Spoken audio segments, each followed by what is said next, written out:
Folk Tales of the Khasis. By Mrs Rafy. 1. What makes the eclipse? Very early in the history of the world a beautiful female child, whom the parents called Khanam, was born to a humble family who lived in a village on the borders of one of the great Khasi forests. She was such a beautiful child that her mother constantly expressed her fears lest some stranger passing that way might kidnap her or cast an evil eye upon her. So she desired to bring her up in as much seclusion as their poor circumstances would permit. To this the father would not agree. He told his wife not to harbor foolish notions, but to bring up the child naturally like other people's children, and teach her to work and to make herself useful. So Khanam was brought up like other children, and taught to work and to make herself useful. One day, as she was taking her pitcher to the well, a big tiger came out of the forest and carried her to his lair. She was terrified almost to death, for she knew that the tigers were the most cruel of all beasts. The name of this tiger was XXIII, and his purpose in carrying off the maiden was to eat her, but when he saw how young and small she was, and that she would not suffice for one full meal for him, he decided to keep her in his lair until she grew bigger.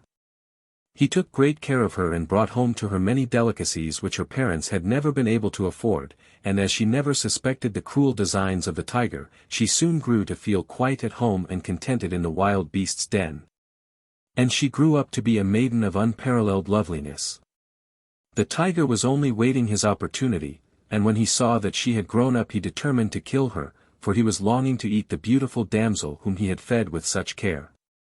One day, as he busied himself about his lair, he began to mutter to himself, "Now the time has come when I can repay myself for all my trouble in feeding this human child. Tomorrow I will invite all my fellow tigers here and we will feast upon the maiden." It happened that a little mouse was foraging near the den at that time and she overheard the tiger muttering to himself.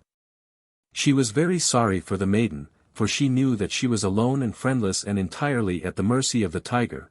So the little mouse went and told the maiden that the tigers were going to kill her and eat her on the following day. Khanam was in great distress and wept very bitterly. She begged of the mouse to help her to escape, and the mouse, having a tender heart, gave her what aid was in her power. Khasi peasants. In the first place she told the maiden to go out of the den and to seek the cave of the magician, XXIII, the giant toad, to whom the realm was under tribute. He was a peevish and exacting monster from whom every one recoiled, and Khanam would have been terrified to approach him under ordinary conditions, but the peril which faced her gave her courage. And under the guidance of the mouse she went to the toad's cave. When he saw her and beheld how fair she was, and learned how she had been the captive of his old rival the tiger, he readily consented to give her his protection. So he clothed her in a toad skin, warning her not to divest herself of it in the presence of others on pain of death. This he did in order to keep the maiden in his own custody and to make her his slave. When the mouse saw that her beautiful friend had been transformed into the likeness of a hideous toad she was very sorrowful, and regretted having sent her to seek the protection of XXIII. For she knew that as long as she remained in the jungle Khanam would be henceforth forced to live with the toads and to be their slave. So she led her away secretly and brought her to the magic tree which was in that jungle, and told the maiden to climb into the tree that she might be transported to the sky, where she would be safe from harm forever. So the maid climbed into the magic tree and spoke the magic words taught her by the mouse, "Grow tall, dear tree, the sky is near, expand and grow."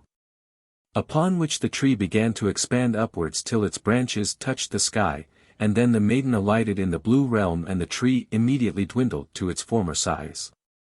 By and by the tiger and his friends arrived at the den, ravenous for their feast, and when he found that his prey had disappeared his disappointment and anger knew no bounds and were terrible to witness. He uttered loud threats for vengeance on whoever had connived at the escape of his captive, and his roars were so loud that the animals in the jungle trembled with fear. His fellow tigers also became enraged when they understood that they had been deprived of their feast, and they turned on XXIII and in their fury tore him to death. Meanwhile Khanam wandered homeless in the blue realm, clothed in the toad skin.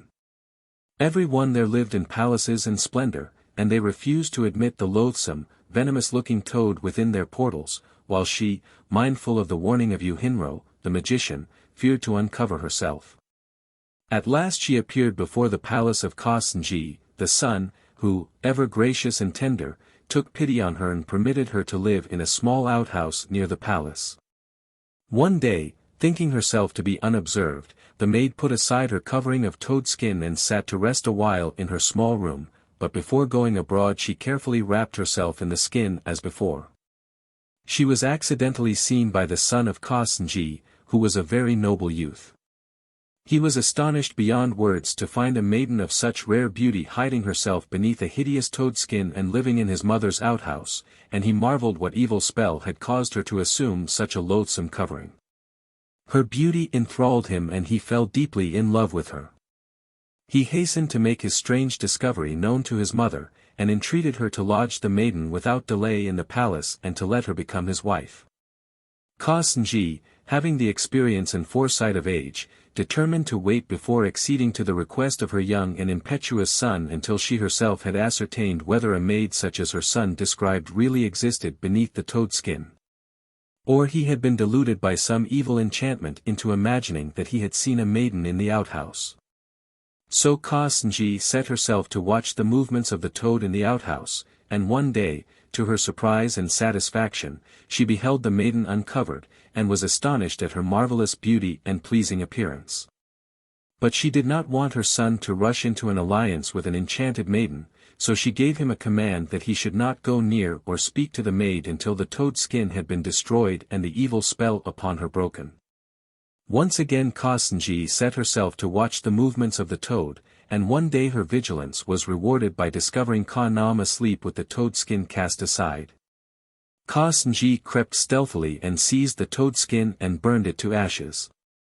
Henceforth the maiden appeared in her own natural form, and lived very happily as the wife of Khasi's son, released forever from the spell of the giant toad.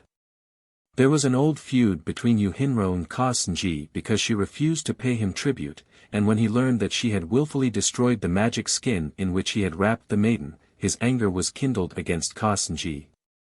And he climbed up to the blue realm to devour her.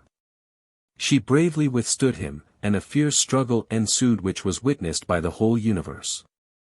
When mankind saw the conflict they became silent, subdued with apprehension lest the cruel monster should conquer their benefactress. They uttered loud cries and began to beat mournfully on their drums till the world was full of sound and clamor. Like all bullies, Yuhinro was a real coward at heart, and when he heard the noise of drums and shouting on the earth, his heart melted within him with fear, for he thought it was the tramp of an advancing army coming to give him battle. He quickly released his hold upon Khasi and retreated with all speed from the blue realm. Thus mankind were the unconscious deliverers of their noble benefactress from the hand of her cruel oppressor. Yuhinro continues to make periodical attacks on the sun to this day, and in many countries people call the attacks eclipses, but the ancient Khasis, who saw the great conflict, knew it to be the giant toad, the great cannibal, trying to devour Khasi. He endeavors to launch his attacks when the death of some great personage in the world is impending, hoping to catch mankind too preoccupied to come to the rescue. Throughout the whole of Khasiland to this day it is the custom to beat drums and to raise a loud din whenever there is an eclipse. 2. The Legend of Mount Sophet Nang. Sophet Nang is a bare dome-like hill, about 13 miles to the north of Shillong, and not far from the Shillong-Guwahati highroad to the east, from which it is plainly visible. Its name signifies the center of heaven. From the time of the creation of the world a tall tree, reaching to the sky, grew on the top of this hill, and was used by the heavenly beings as a ladder to ascend and descend between heaven and earth.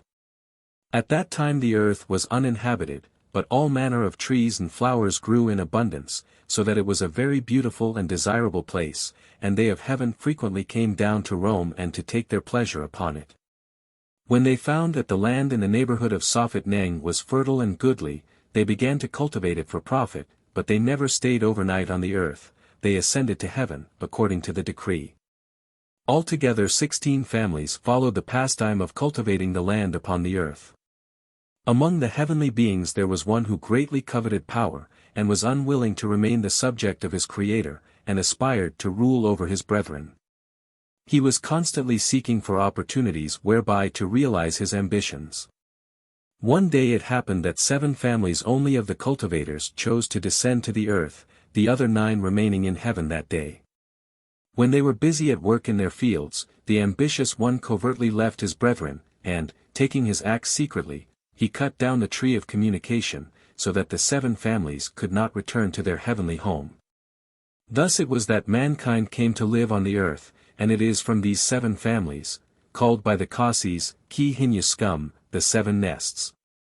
Or the 7 roots, who descended from heaven on that fatal day that all the nations of the earth have sprung. 3. How the peacock got his beautiful feathers.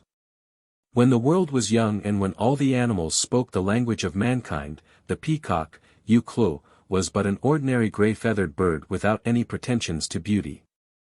But, even in those days, he was much given to pride and vanity, and strutted about with all the majesty of royalty. Just because his tuft was more erect than the tuft of other birds and because his tail was longer and was carried with more grace than the tails of any of his companions. He was a very unaccommodating neighbor. His tail was so big and unwieldy that he could not enter the houses of the more lowly birds, so he always attended the courts of the great, and was entertained by one or other of the wealthy birds at times of festivals in the jungle. This increased his high opinion of himself and added to his self-importance. He became so haughty and overbearing that he was cordially disliked by his neighbors, who endeavored to repay him by playing many a jest at his expense. They used to flatter him, pretending that they held him in very high esteem, simply for the amusement of seeing him swelling his chest and hearing him boast. One day they pretended that a great durbar of the birds had been held to select an ambassador to carry the greetings of the jungle birds to the beautiful maiden Khasi, who ruled in the blue realm and poured her bright light so generously on their world, and that XXIII had been chosen for this great honor. The peacock was very elated and became more swaggering than ever, and talked of his coming visit with great boastings, saying that not only was he going as the ambassador from the birds, but he was going in his own interests as well. And that he would woo and win the royal maiden for his wife and live with her in the blue realm. The birds enjoyed much secret fun at his expense, none of them dreaming that he would be foolish enough to make the attempt to fly so far, for he was such a heavy-bodied bird and had never flown higher than a treetop. But much to the surprise of every one, the peacock expressed his intention of starting to the blue realm and bade his friends goodbye, they laughing among themselves, thinking how ridiculous he was making himself. And how angry he would be when he found how he had been duped. Contrary to their expectations, however, XXIII continued his flight upwards till they lost sight of him, and they marveled and became afraid, not knowing to what danger their jest might drive him. Strong on the wing, XXIII soared higher and higher, never halting till he reached the sky and alighted at the palace of Khasi, the most beautiful of all maidens and the most good. Now Khasi was destined to live alone in her grand palace, and her heart often yearned for companionship. When she saw that a stranger had alighted at her gates she rejoiced greatly, and hastened to receive him with courtesy and welcome. When she learned the errand upon which he had come, she was still happier, for she thought, I shall never pine for companionship again, for this noble bird will always live with me, and she smiled upon the world and was glad. When XXIII left the earth and entered the realm of light and sunshine, he did not cast from him his selfish and conceited nature, but rather his selfishness and conceit grew more pronounced as his comforts and luxuries increased. Seeing the eager welcome extended to him by the beautiful maiden, he became more uplifted and exacting than ever and demanded all sorts of services at her hands. He grew surly and cross unless she was always in attendance upon him. Khasi, on the other hand, was noble and generous and delighted to render kindnesses to others. She loved to shine upon the world and to see it responding to her warmth and her smiles. To her mate, XXIII, she gave unstinted attention and waited upon him with unparalleled love and devotion, which he received with cold indifference, considering that all this attention was due to his own personal greatness, rather than to the gracious and unselfish devotion of his consort. In former times Khasi had found one of the chief outlets for her munificence in shedding her warm rays upon the earth. But after the coming of XXIII her time became so absorbed by him that she was no longer able to leave her palace, so the earth became cold and dreary, and the birds in the jungle became cheerless, their feathers drooped, and their songs ceased. Slap, the rain, came and pelted their cozy nests without mercy, causing their young ones to die. Lio, the mist, brought his dark clouds and hung them over the rice fields so that no grain ripened. And Ka-Ariang, the storm, shook the trees, destroying all the fruit, so that the birds wandered about homeless and without food. In their great misery they sought counsel of mankind, whom they knew to be wiser than any of the animals. By means of divinations mankind ascertained that all these misfortunes were due to the presence of Uklo in the Blue Realm, for his selfish disposition prevented Khasi from bestowing her light and her smiles upon the world as in former times. And there was no hope for prosperity until Uklo could be lured back to Jungle Land. In those days there lived in the jungle a cunning woman whose name was Khasi. Acting on the advice of mankind, the birds invoked her aid to encompass the return of the peacock from the Blue Realm. At that time Khasi was very destitute, owing to the great famine. She had nothing to eat except some wild roots and no seed to sow in her garden except one gourdful of mustard seeds, the cheapest and most common of all seeds, and even this she was afraid to sow lest the hungry birds should come and devour it and leave her without a grain. When the birds came to seek counsel of her she was very pleased, hoping that she could by some design force them to promise not to rob her garden. After they had explained to her their trouble, she undertook to bring Uklo back to the jungle within 13 moons on 2 conditions: 1, that the birds should refrain from picking the seeds from her garden. The other, that they should torment the animals if they came to eat her crops or to trample on her land. These appeared such easy terms that the birds readily agreed to them. The garden of the cunning woman was in an open part of the jungle and could be seen from many of the hilltops around, and in past days the sun used to shine upon it from morning till night. Thither Khasi wended her way after the interview with the birds, and she began to dig the ground with great care and patience, bestowing much more time upon it than she had ever been known to do. Her neighbors laughed and playfully asked her if she expected a crop of precious stones to grow from her mustard seed that year that she spent so much labor upon the garden, but the elderly dame took no heed.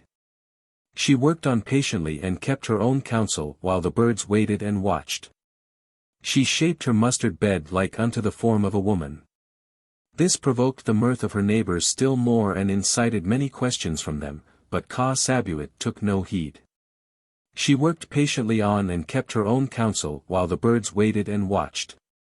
By and by the seed sprouted and the plot of land shaped like a woman became covered with glistening green leaves, while the birds continued to watch and to keep the animals at bay, and the cunning woman watered and tended her garden, keeping her own counsel.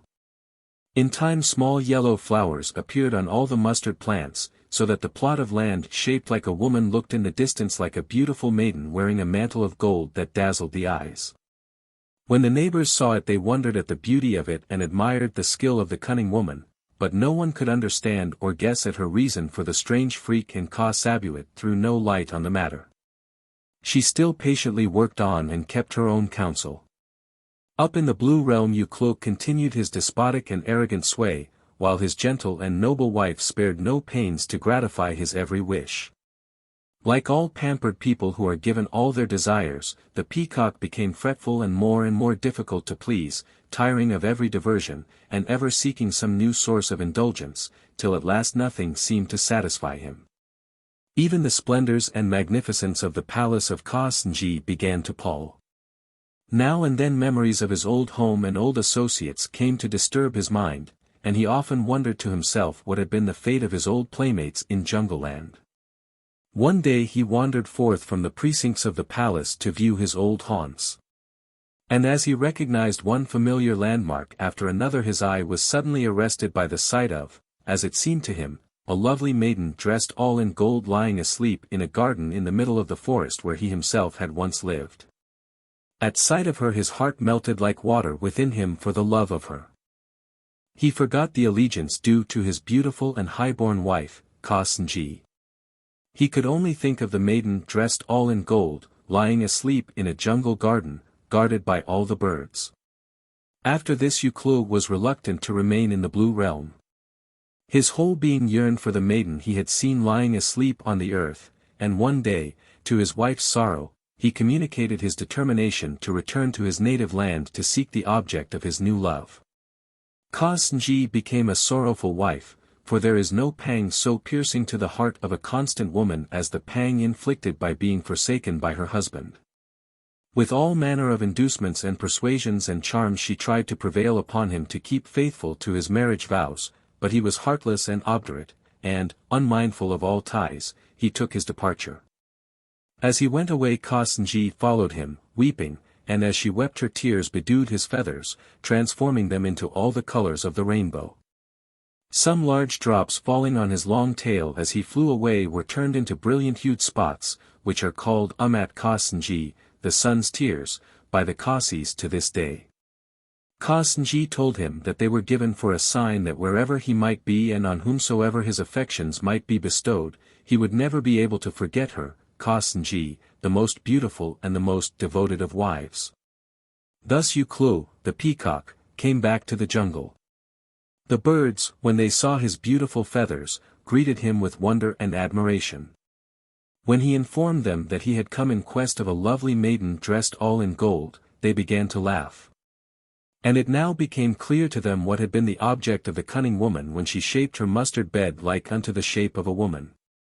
They invited XXIII to come and be introduced to the object of his love, and they led him forth with great ceremony to the garden of Khasi, where he beheld, not a beautiful maiden as he had imagined, but a bed of common mustard cunningly shaped.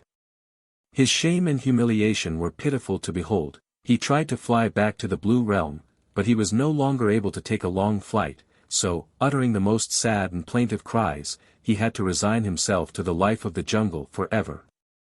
Every morning, it is said, the peacock can be seen stretching forth his neck towards the sky and flapping his wings to greet the coming of Khasi. And the only happiness left to him is to spread his lovely feathers to catch the beams which she once more sheds upon the earth. 4. The goddess who came to live with mankind. A legend of the Shillong Peak. Shillong Peak is the highest mountain in the Khasi Hills, and although it bears such a prosaic name in our days, the mountain was a place of renown in the days of the ancient Khasis, full of romance and mystery, sacred to the spirits and to the gods. In those days the mountain itself, and the whole country to the north of it, was one vast forest, where dwelt demons and dragons, who cast evil spells and caused dire sickness to fall upon any unfortunate person who happened to spend a night in that wild forest. In the mountain there lived a god. At first the ancients had no clear revelation about this deity, they were vaguely aware of his existence, but there was no decree that sacrifices should be offered to him. After a time there arose among the Khasis a very wise man of the name of Shillong who was endowed with great insight to understand the mysteries, and he discovered that the god of the mountain was great and powerful, and sacrifice and reverence should be offered to him, and he taught his neighbors how to perform the rites acceptably. The name of the deity was not revealed, so the people began to call him Lei Shillong, the god of Shillong, after the name of the man who first paid him homage. Then gradually he came to be called the god Shillong, and in time the mountain itself was called the mountain of Shillong, and from this is derived the name of the present town of Shillong. At the foot of Mount Shillong. Possibly the god Shillong was, and remains, one of the best known and most generally reverenced of all the Khasi gods, for even on the far hilltops of Jaintia altars have been raised to his service and honor. Although sacrifices are being offered to him at distant shrines, the abode of the god is in the Shillong mountain, more especially in the sacred grove on the summit of the peak itself, which is such a familiar landmark in the country. Judging from tradition, this deity was regarded as a benign and benevolent being, forbearing in his attitude towards mankind, who were privileged to hunt in his forests unhindered by dangers and sicknesses. And the dances of mankind were acceptable in his sight. He frequently assisted them in their misfortunes and helped them to overcome the oppression of demons. It was he who endowed XXIII with wisdom to fight and to conquer XXIII, the great snake god and vampire from Cherrapunji, and it was by his intervention that Khasi and her sister were delivered from the grasp of the merciless demon. XXIII Tinjang. Tradition also points out that this famous deity had a wife and family, and 3 at least of his daughters are renowned in Khasi folklore.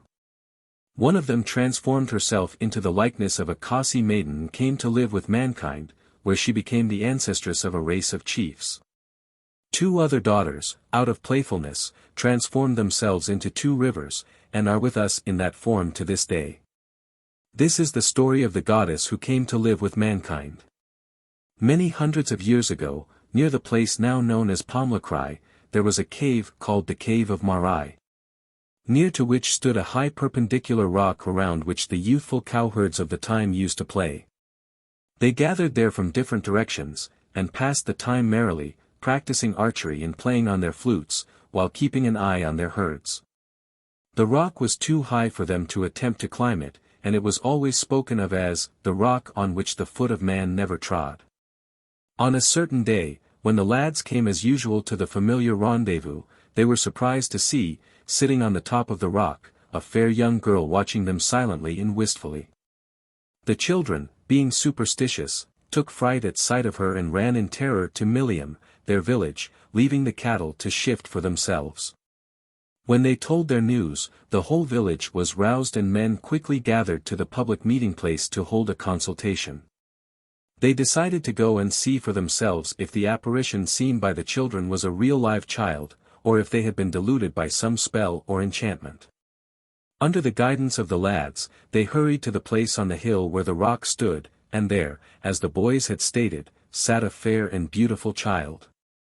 The clothes worn by the little girl were far richer than any worn by their own womenfolk, so they judged that she belonged to some rich family, and she was altogether so lovely that the men gazed open-mouthed at her, dazzled by her beauty.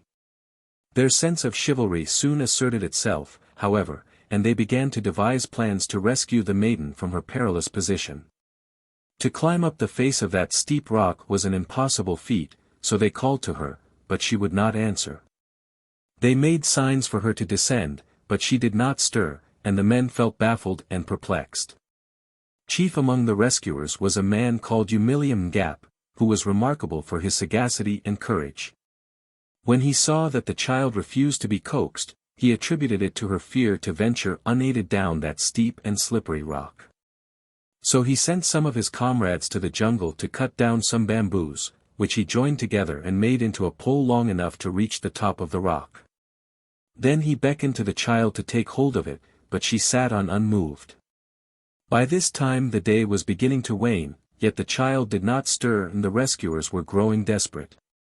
To leave her to her fate on that impregnable rock would be little less than cold-blooded murder, for nothing but death awaited her. They began to lament loudly, as people lament when mourning for their dead, but the child sat on in the same indifferent attitude. Just then Umilium Gap noticed a tuft of wild flowers growing near the cave, and he quickly gathered a bunch and fastened it to the end of the long pole and held it up to the maiden's view. The moment she saw the flowers, she gave a cry of delight and held out her hand to take them. Umilium Gap promptly lowered the pole and the child moved towards it, but before she could grasp the flowers the pole was again lowered. So, little by little, step by step, as the men watched with bated breath, the little maid reached the ground in safety. Umilium Gap, with general consent, constituted himself her champion. He called her Pa Sintu, which means, lured by flowers, for her name and her origin were unknown. He took her to his own home and adopted her as his own daughter, cherishing her with fondness and affection, which the child fully requited.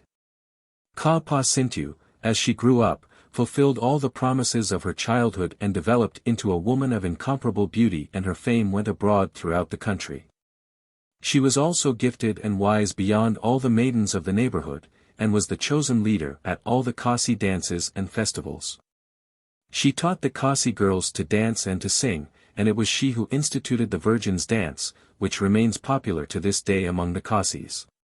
Her foster father, seeing she possessed so much discretion and wisdom, used to consult her in all his perplexities and seek her advice in all matters pertaining to the ruling of the village. She displayed such tact and judgment that people from other villages brought their disputes to her to be settled, and she was acknowledged to be wiser and more just than any ruler in the country, and they began to call her Khasium, the chiefess. Or the queen. When she came of age, Umiliam gave her in marriage to a man of prowess and worth, who is mentioned in Khasi lore as Ukong.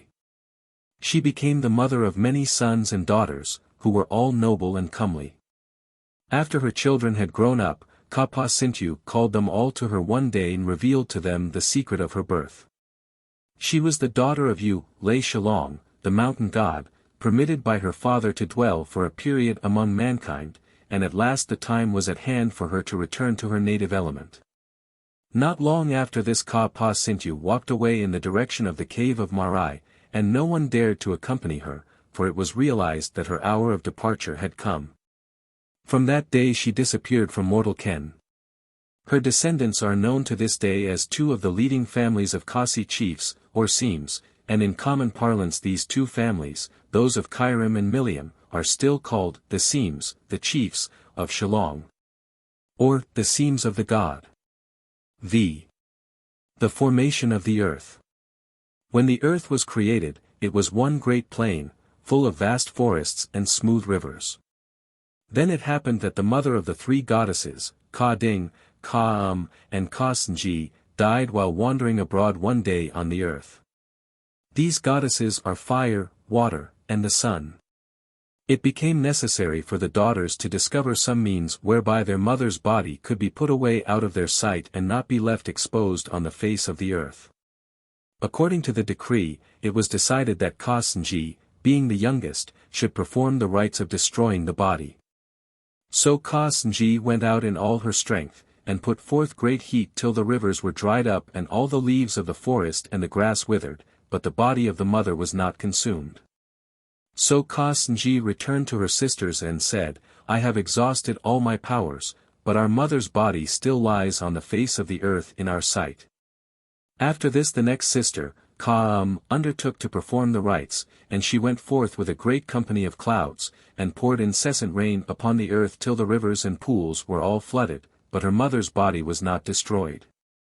So Ka-um also returned to her sisters and said, I have exhausted all my powers, but the body of our mother still lies on the face of the earth in our sight. Thus it remained for the elder sister, Ka-ding, to undertake to do the necessary rites. And she spread forth great flames which swept over the forests and caused the earth to burn and to crumble till the vast plain lost its contour and the body of the mother was consumed. Ever since then the earth has remained as the fire left it, full of mountains and valleys and gorges.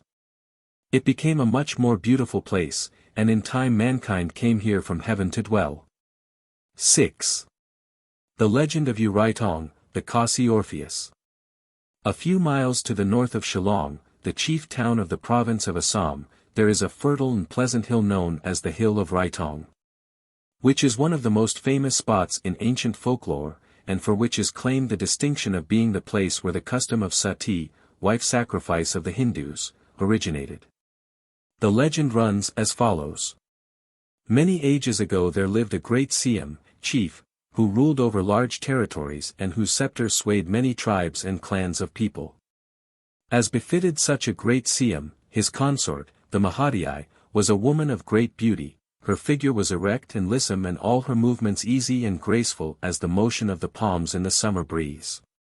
Her hair was long and flowing, enfolding her like a wreathing cloud, her teeth were even as the rims of a cowrie, her lips were red as the precious coral and fragrant as the flower of Laceban, and her face was fair like unto the face of a goddess. Strange to relate, the names of this famous royal couple have not been transmitted to posterity. It came to pass that affairs of the state necessitated the absence of the Siam from home for a protracted period. He appointed deputies to govern the village and to control his household during the interval, while the Mahadai, who was unto him as the apple of his eye, was placed under the joint guardianship of her own and his own family. When he had made all satisfactory arrangements he took his departure and went on his long journey accompanied by the good wishes of his people. Among the subjects of the Siam was a poor beggar lad, who was looked upon as being half-witted, for he spent his days roaming about the village clothed in filthy rags, his head and face covered with ashes like a wandering fakir. He never conversed with any of the villagers, but kept muttering to himself incessantly, lamenting his own forlorn and friendless condition. His name was XXIII. Formerly he had been a happy and well-cared-for lad, surrounded and loved by many relatives and kindred, until a terrible epidemic swept through the village and carried away all his family and left him orphaned and alone. Without sustenance and without a relative to stand by his bedside in time of sickness or to perform the funeral rites over his body when he died. Overwhelmed by grief and sorrow, XXIII vowed a rash vow that all the days of his life should be spent in mourning the death of his kindred. Thus it was that he walked about the village lamenting to himself and wearing ragged clothes. His neighbors, not knowing about the vow, thought that sorrow had turned his head, so they treated him as an idiot and pitied him and gave him alms. His condition was so wretched and his clothes so tattered that he became a proverb in the country, and to this day, when the Khasis wish to describe one fallen into extreme poverty and wretchedness, they say, as poor as XXIII. At night time, however, XXIII considered himself free from the obligations of his rash vow, and when he retired to his rickety cabin on the outskirts of the village he divested himself of his rags and arrayed himself in fine garments. And would play for hours on his sharadi, flute, a bamboo instrument much in vogue among the Khasis to this day. He was a born musician, and constant practice had made him an accomplished player. And never did flute give forth sweeter and richer music than did the sharadi of XXIII as he played by stealth in the hours of the night when all the village was asleep. The melodies he composed were so enthralling that he often became oblivious to all his surroundings and abandoned himself to the charms of his own subtle music. His body swayed and trembled with pure joy and delight as he gave forth strain after strain from his sharadi. Yet so cautious was he that none of his neighbors suspected that he possessed any gifts, for he feared to let it be known lest it should interfere with the performance of his vow. It happened one night that the Mahadai was restless and unable to sleep, and as she lay awake she heard the faint strains of the most sweet music wafted on the air. She imagined that it was coming from the fairies who were said to inhabit certain parts of the forest, and she listened enraptured until the sound ceased. When it stopped, a feeling of great loneliness came over her, so overawing that she could not summon enough courage to speak about the strange music she had heard.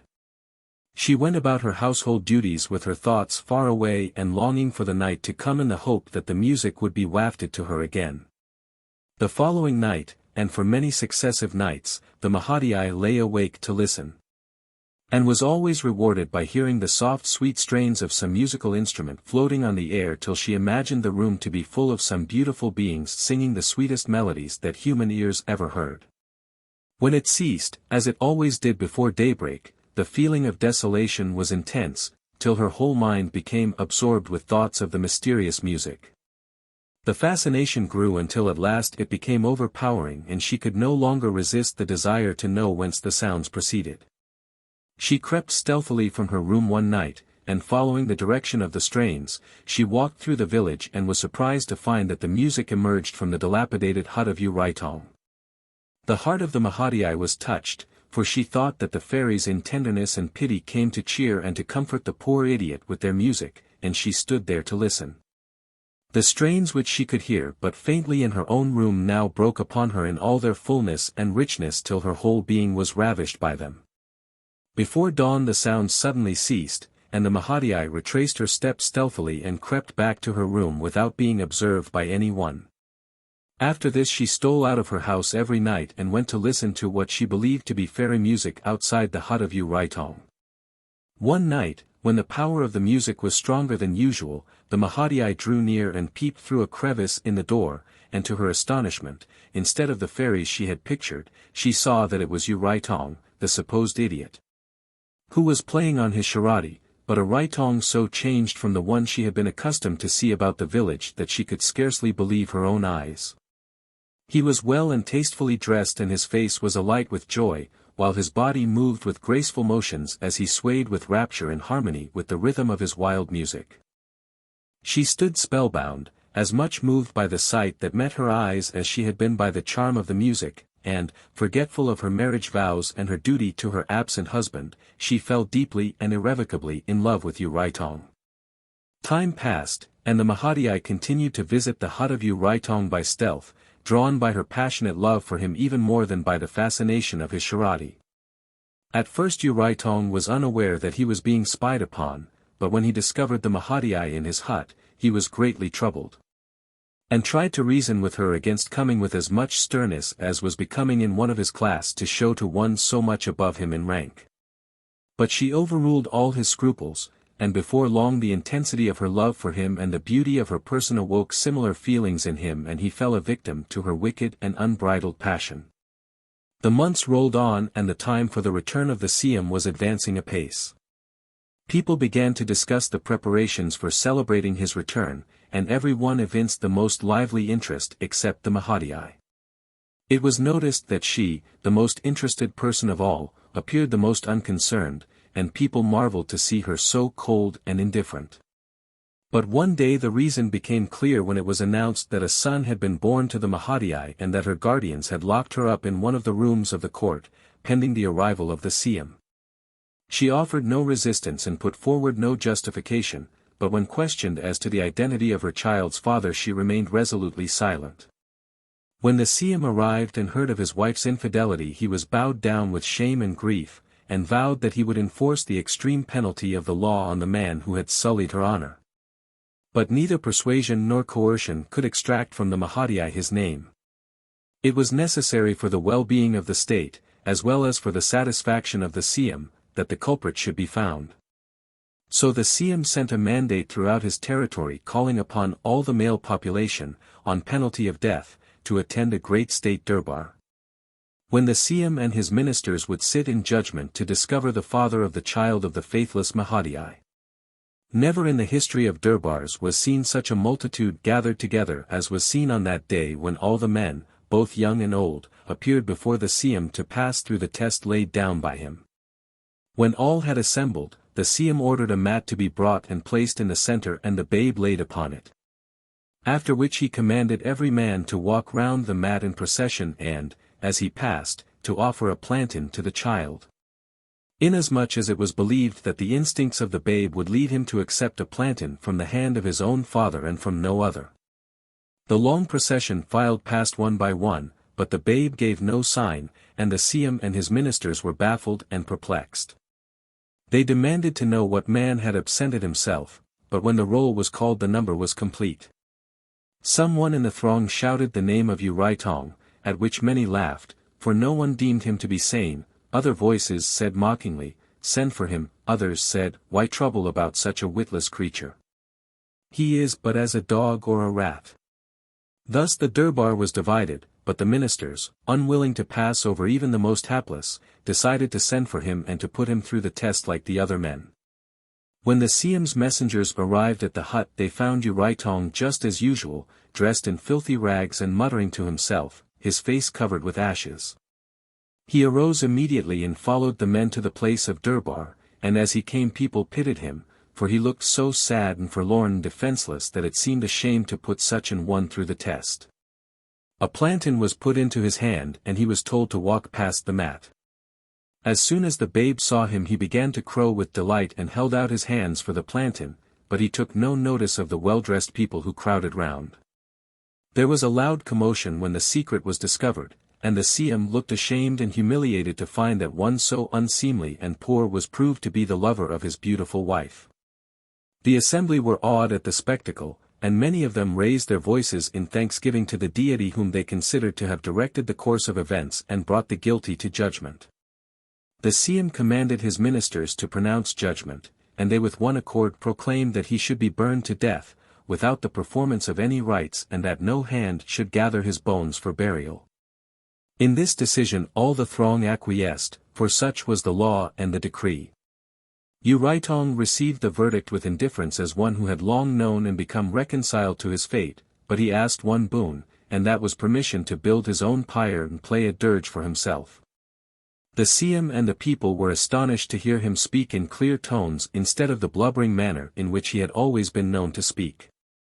Nobody raised an objection to his request, so he received permission to build his own pyre and to play his own dirge. Accordingly on the morrow XXIII arose early and gathered a great pile of dry firewood and laid it carefully till the pyre was larger than the pyres built for the cremation of Siams and the great ones of the land. After finishing the pyre he returned to his lonely hut and divested himself of his filthy rags and arrayed himself in the fine garments which he used to wear in the hours of the night when he abandoned himself to music. He then took his sharadi in his hand and sallied forth to his terrible doom. As he marched towards the pyre he played on his sharadi, and the sound of his dirge was carried by the air to every dwelling in the village, and so beautiful was it and so enchanting, so full of wild pathos and woe, that it stirred every heart. People flocked after him, wondering at the changed appearance of XXIII and fascinated by the marvelous and mysterious music such as they had never before heard, which arrested and charmed every ear. When the procession reached the pyre, XXIII stooped and lighted the dry logs without a shudder or a delay. Then once more he began to play on his sharadi and marched 3 times around the pyre, and as he marched he played such doleful and mournful melodies that his hearers raised their voices in a loud wail in sympathy. So that the wailing and the mourning at the pyre of the unfortunate XXIII was more sincere and impressive than the mourning made for the greatest men in the country. At the end of his 3rd round XXIII suddenly stopped his music, planted his sharadi point downward in the earth, and leaped upon the burning pyre and perished. While these events were taking place outside, the Mahadai remained a close prisoner in her room, and no whisper of what was transpiring was allowed to reach her. But her heart was heavy with apprehension for her lover, and when she heard the notes of a sharadi she knew it could be none other than XXIII, and that the secret had been discovered and that he was being sent to his doom. As before, the notes of the sharadi seemed to call her irresistibly, and with almost superhuman strength she burst open the door of her prison. Great as was her excitement and her desire to get away, she took precautions to cover her escape. Seeing a string of cowries with which her child had been playing, she hastily fastened them to the feet of a kitten that was in the room. So that whenever the kitten moved the noise of the cowries jingling on the floor of the room would lead those outside to think that it was the Mahadai herself still moving about. Then she sped forth to the hill in the direction of the sound of the sharadi and the wailing. When she arrived at the pyre, XXIII had just taken his fatal leap. She pushed her way resolutely through the dense and wailing crowd, and before anyone could anticipate her action she too had leaped into the flaming furnace to die by the side of her lover.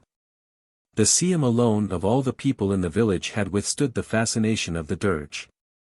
He sat in his chamber morose and outraged, brooding on his calamity.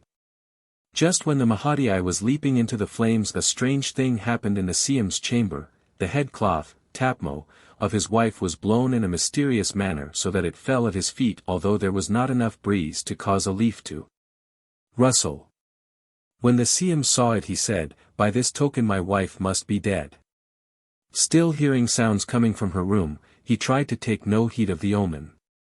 The foreboding, however, grew so strong that he got up to investigate, and when he opened the door of the room where the Mahadai had been imprisoned he found it empty, save for a kitten with a string of cowries fastened to its feet. He knew instinctively whither she had gone, and in the hope of averting further scandal he hurried in her wake towards the pyre on the hill, but he was too late. When he arrived on the scene he found only her charred remains. The news of the unparalleled devotion of the Mahadai to her lover spread abroad throughout the land and stirred the minds of men and women in all countries. The chaste wives of India, when they heard of it, said one to another, "We must not allow the unholy passion of an unchaste woman to become more famous than the sacred love of holy matrimony. Henceforth we will offer our bodies on the altar of death, on the pyre of our husbands, to prove our devotion and fidelity." Thus originated the custom of sati, wife sacrifice, in many parts of India. The Khasis were so impressed by the suitability of the sharadi to express sorrow and grief that they have adopted that instrument ever since to play their dirges at times of cremation.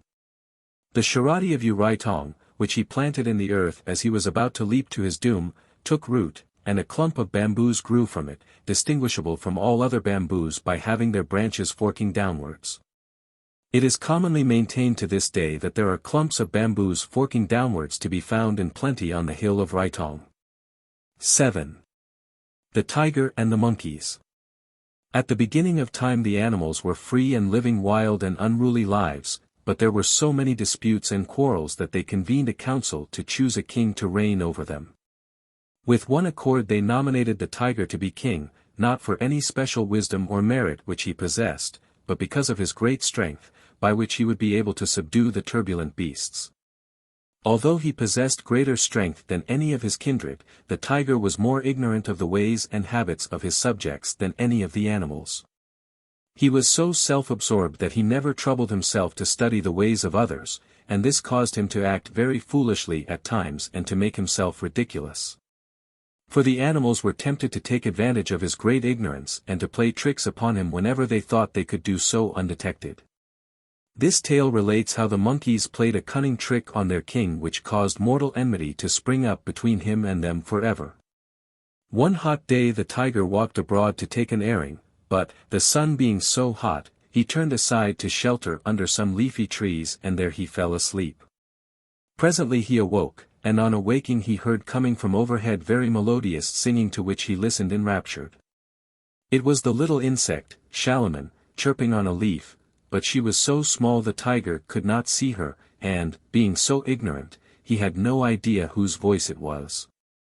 He peered to the branches right and left trying to discover the singer, but he only saw a company of monkeys at play in the trees, so he began to question them who it was that was singing above him. Now the monkeys and all the jungle animals were perfectly familiar with the singing of Shalimon and recognized the voice from afar. They thought it very contemptible in the king to be more ignorant than themselves, and one audacious young monkey, in a spirit of mischief, answered that the singer was their youngest sister. The other monkeys were perturbed when they heard their brother giving such an impudent answer, thinking that the tiger would be offended and would punish them with his great strength. They were preparing to run away when, to their amazement, they heard the tiger replying to their rash young brother in a gentle voice and with most affable manners and saying to him, "You are my brother-in-law. Your sister has the most beautiful voice in the jungle, I will make her my wife." If the predicament of the monkeys was bad at the beginning, it was doubly so now, for they felt that, things having taken such an unexpected turn, it would be impossible to conceal from the knowledge of the tiger their brother's offense. They determined, however, not to desert the young culprit, and if possible to try and rescue him, so they approached the tiger. And with much seeming courtesy and honor they put forward the excuse that their sister was very young and not yet of marriageable age. This excuse made no impression on the king, for he said, "So much the better. As she is young, I can mold her to my own ways, and bring her up according to my own views, which would not be so easy if she were fully matured." To which the monkeys replied, "Our sister is not amenable to instruction. She is indolent and fond of her own will." The tiger, however, was so lovesick that no argument had weight with him. He thought the brothers were severe in their judgment, and expressed his conviction that she could not be as slothful as they said, for she was foregoing her midday repose for the sake of making music to cheer the animals. He ordered them to come down from the trees and to lead their sister to him. After this the monkeys feared to argue further, so they pretended to agree to his commands. But they craved a boon from him, and asked for a little time to make preparations. As it would not be becoming for one of such a high degree to join himself with a poor family like theirs without their showing him adequate honor such as was due to his rank. This request the tiger granted, and it was arranged between them that he was to come and claim his bride at the time of the full moon, a week from that day, and so the tiger departed with evident goodwill. As soon as they found themselves alone the monkeys began to think out some plans by which they could meet the situation and escape exposure. They decided to call together a council of the whole tribe of monkeys, for they well foresaw that the whole tribe would be in peril if the tiger found out what they had done. So the monkeys came to hold a council, and in that council it was decided that they must continue to keep up the duplicity begun. And in order to hoodwink the tiger still further they planned to make a clay image after the fashion of a woman and to present her to the tiger as his bride. So they made preparations for a great feast, but they did not invite anybody except their own tribe to attend. During the succeeding days the monkeys busied themselves collecting clay and molding it into an image, which they propped against a tree. They were unable to make the head of one piece with the body, so they molded the head separately, and when it was finished they placed it loosely on the body of the image. They then proceeded to dress the image in all the finery they could procure, and they carefully covered the head and face with a veil so as to hide it from the eyes of the bridegroom. The night of the full moon arrived, and all the monkey family were assembled at the appointed place, where with much clatter and seeming joy they awaited the arrival of the tiger, though they were really very anxious about the consequences. Everything was in readiness, and the place laid out with many kinds of food, so as to lead the tiger to think that they were sincere in their welcome. He came early, very gorgeously arrayed, and carrying over his shoulder a net full of betel nut and pan leaves, and was received with loud acclamation by his prospective relatives. But the tiger hardly deigned to give them a greeting, so impatient was he to meet his bride, and he demanded to be taken to her immediately. The monkeys led him with great ceremony to the clay image, but their hearts were beating fast with fear lest he should discover their fraud. When they reached the image they said, "This is our sister. Take her and may she be worthy of the great honor you have conferred upon her." Thereupon they retired to a safe distance. When the tiger saw how finely dressed she was and how modestly she had veiled herself, he felt a little timid, for she was so much finer than the little gray monkey he had been picturing to himself. He came up to her and said deferentially, as he slung the net of betel nut round her neck, "You are the chief person at this feast, take the pan and the betel nut and divide them among the company according to custom." The bride, however, remained motionless and mute, seeing which, the tiger asked the monkeys in a displeased voice, "Why doth not your sister answer me nor obey my commands?" "She is very young," they replied, "perhaps she has fallen asleep while waiting for you, pull the string of the net and she will awaken." Upon this the tiger gave the string a sharp tug, and the loose head of the image rolled on to the floor, whereupon the monkeys, uttering the most piercing shrieks, pounced upon the tiger in a mob, declaring that he had killed their sister, and that he had only made a pretense of marrying her in order to get hold of her to kill her. A fierce and bloody fight ensued in which the tiger was nearly killed, and ever since then the tiger has feared the monkeys, and they are the only animals in the jungle that dare challenge him to fight. He never discovered their duplicity, but he learned one very effective lesson, for he has never committed the indiscretion of proposing marriage with an unknown bride since that unfortunate affair with the monkeys. While the monkeys are rejoicing in the cunning by which they saved their brother and their tribe from punishment. 8. The legend of the XXII tree. Some 8 or 10 miles to the west of the town of Shillong is seen a prominent hill range, a place much renowned in Khasi folklore. It is known as the Mountain of the XXII tree, and is a very romantic spot even in the present day, although divested of its former reputed glory. Its slopes are studded with thriving villages and cultivated fields, which appear from a distance like a bit of British landscape. At its foot the river Umiam, the Wailing River, curves its dolorous way to the plains, at times leaping wildly over rugged precipices, scattering its spray in the sunshine, at other times lying almost motionless in the bosom of a valley, reflecting the beauty of myriad trees in its clear depths. According to tradition, this hill, and the land around it, was the most fertile land in the world. Broad acres lay under cultivation and its forests yielded the largest and most valuable timber. It was also famous for the grandeur of its scenery. Fairies and nymphs were said to have their haunts in its green glades, birds of lovely hues lived there and made their nests amid flowers of sweetest scent, their happy maidens loved to roam, and their young lovers met and plighted their troth. Such was the mountain of the XXII tree in the days of the ancients. On the summit of the mountain there grew a tree of fabulous dimensions, the XXII tree, which dwarfed even the largest trees in forests. It was of a species unique, such as mankind had never known. Its thick outspreading branches were so clustered with leaves that the light of the sun could not penetrate through, and the earth beneath its shadow became barren and unfruitful. At the foot of the mountain of the XXII tree, the fame of the tree spread abroad and people from many lands came to see it, but there were none who dared to cut a twig or to scratch its bark, as it was commonly believed that the tree was the abode of some unknown and powerful god, to offend whom would bring destruction. The XXII tree continued to grow through many ages, and year by year its malevolent shadow spread further and further, and the area of the barren land increased season by season until at last it became a serious menace to the world. And the very existence of mankind was at stake. People could no longer live on the slopes of the mountain, cultivation became impossible for many miles around, and the one-time prosperous families had to wander abroad as homeless fugitives, fleeing from the ever-pursuing, ever-threatening shadow. The pathways and pleasant nooks whence of old had echoed the merry voices and laughter of children were now become the lurking places of dragons and the prowling grounds of savage beasts whither no man ventured to roam. A Khasi waterfall in the neighborhood of the mountain of the XXIII.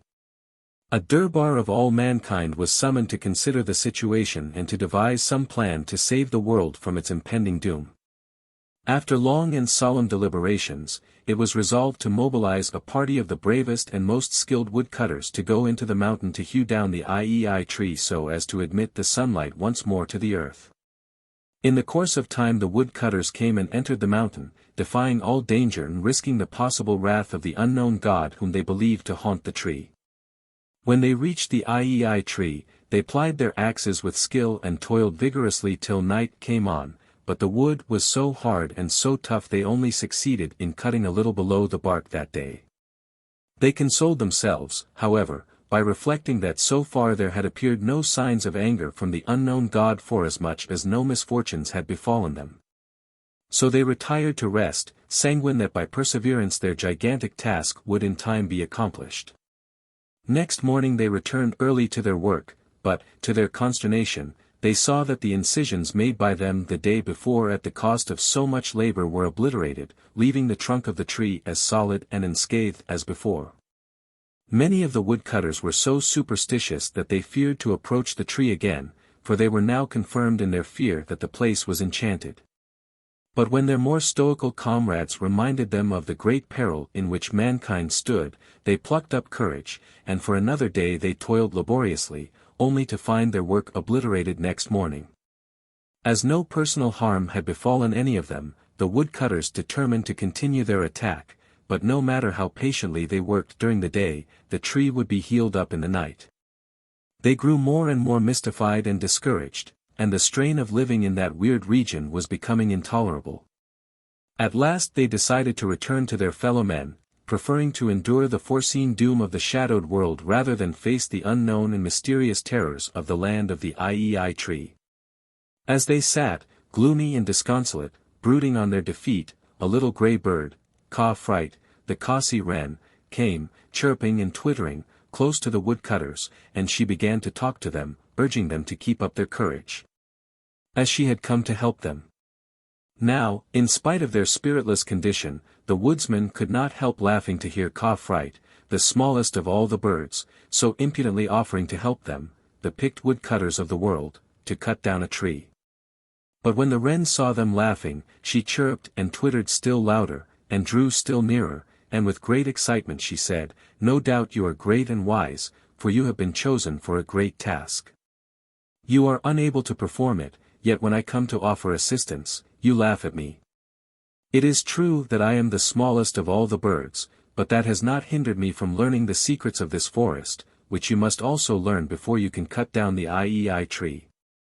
On hearing the sage words of the wren, the woodman felt ashamed for having laughed at her, seeing that she meant nothing but goodwill towards them. So they got up and saluted her, and begged her pardon, and asked her to teach them the secret of the forest. Thus mollified, Khasi informed them that the tree was not healed by any supernatural agency as they had supposed, but that it was XXIII, the big tiger, who came every night to lick the tree and to heal it, for he did not want it to be cut down, as its shadow made it possible for him to prowl for prey in safety. This news cheered the woodcutters' hearts and they lost no time in beginning another attack on the XXIII, and when night fell, instead of carrying their axes home as before, they planted them in the tree edge outward. When the tiger came to lick the tree that night, all unconscious that the wren had disclosed the secret to the men, the sharp blades cut his tongue, and he fled in terror, bleeding and howling, and never more returned to hinder the work of the woodcutters, who, now that they were able to carry on their task undisturbed, succeeded in time in cutting down the XXIII. Thus Khasi, the smallest of all the birds, helped mankind to bring back sunshine and prosperity to the world. 9. Hunting the stag lapalang. Once upon a time there lived with its dam on the plains of Sylhet a young deer whose fame has come down through the ages in Khasi folklore. The story of the stag lapalang, as he was called, continues to fascinate generation after generation of Khasi youths, and the merry cowboys, as they sit in groups on the wild hillsides watching their flocks. Love to relate the oft-told tale and to describe what they consider the most famous hunt in history. The stag Lapalang was the noblest young animal of his race that had ever been seen in the forest and was the pride of his mother's heart. She watched over him with a love not surpassed by the love of a human mother, keeping him jealously at her side, guarding him from all harm. As he grew older, the young stag, conscious of his own matchless grace and splendid strength, began to feel dissatisfied with the narrow confines and limited scope of the forest where they lived and to weary of his mother's constant warnings and counsels. He longed to explore the world and to put his mettle to the test. His mother had been very indulgent to him all his life and had allowed him to have much of his own way, so there was no restraining him when he expressed his determination to go up to the Khasi hills to seek begonia leaves to eat. His mother entreated and warned him, but all in vain. He insisted on going, and she watched him sorrowfully as with stately strides and lifted head he went away from his forest home. Matters went well with the stag Lapalang at first. He found on the hills plenty of begonia leaves and delicious grass to eat, and he reveled in the freedom of the cool heights. But one day he was seen by some village boys, who immediately gave the alarm, and men soon hurried to the chase. The hunting cry rang from village to village and echoed from crag to crag. The hunting instincts of the Khasis were roused and men poured forth from every village and hamlet. Oxen were forgotten at the plough, loads were thrown down and scattered. Nothing mattered for the moment but the wild exciting chase over hill and valley. Louder sounded the hunting cry, farther it echoed from crag to crag, still wilder grew the chase. From hill to hill and from glen to glen came the hunters, with arrows and spears and staves and swords, hot in pursuit of the stag Lapalang. He was swift, he was young, he was strong, for days he eluded his pursuers and kept them at bay. But he was only one unarmed creature against 1,000 armed men. His fall was inevitable, and one day on the slopes of the Shillong mountain he was surrounded, and after a brave and desperate struggle for his life, the noble young animal died with 1,000 arrows quivering in his body. The lonely mother on the plains of Sylhet became uneasy at the delay of the return of the stag Lapalang, and when she heard the echoes of the hunting cry from the hills her anxiety became more than she could endure. Full of dread misgivings, she set out in quest of her wanderer, but when she reached the Khasi hills, she was told that he had been hunted to death on the slopes of Shillong, and the news broke her heart. Staggering under the weight of her sorrow, she traversed the rugged paths through the wild woods, seeking her dead offspring, and as she went her loud heartrending cries were heard throughout the country, arresting every ear. Women, sitting on their hearths, heard it and swooned from the pain of it, and the children hid their faces in dismay. Men at work in the fields heard it and bowed their heads and writhed with the anguish of it. Not a shout was raised for a signal at sight of that stricken mother, not a hand was lifted to molest her, and when the huntsmen on the slopes of Shillong heard that bitter cry their shouts of triumph froze upon their lips. And they broke their arrows in shivers. Never before was heard a lamentation so mournful, so plaintive, so full of sorrow and anguish and misery, as the lament of the mother of the stag Lapalang as she sought him in death on the slopes of Shillong. The ancient Khasis were so impressed by this demonstration of deep love and devotion that they felt their own manner of mourning for their dead to be very inferior and orderless, and without meaning. Henceforth they resolved that they also would mourn their departed ones in this devotional way. And many of the formulas used in Khasi lamentations in the present day are those attributed to the mother of the stag Lapalang when she found him hunted to death on the slopes of Shillong hundreds and hundreds of years ago. X. The goddesses Kha and Kha. A legend of Shillong Peak. Kha and Kha, the twin daughters of the god of Shillong, were two very beautiful beings. They were lively and frolicsome, and were indulged and given much freedom by the family. Like all twins, they were never happy if long separated. One day the two climbed to the top of the Shillong mountain to survey the country. In the distance they saw the woody plains of Sylhet, and they playfully challenged one another to run a race to see who would reach the plains first. Kha was more retiring and timid than her sister, and was half afraid to begin the race. XXIM, on the other hand, was venturesome and fearless, and had been called XXIM because of her noisy and turbulent disposition. Before the race she spoke very confidently of her own victory, and teased her sister on account of her timidity. After a little preparation for the journey the twins transformed themselves into two rivers and started to run their race.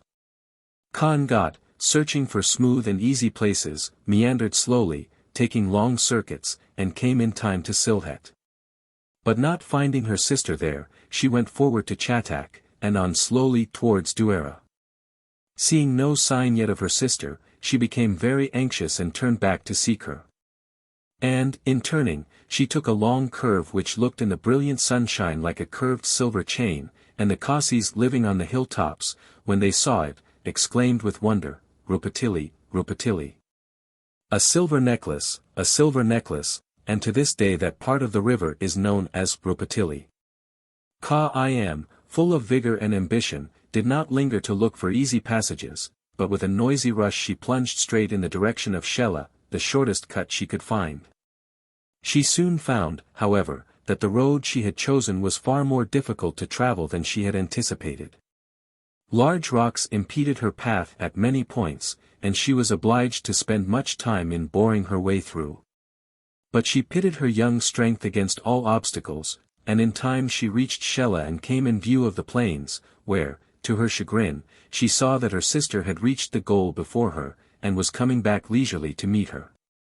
It was a great humiliation, for she had boasted of her victory before the race began, but, hoping to conceal her defeat from the world, she divided herself into 5 streams, and in that way entered the plains, and joined her sister.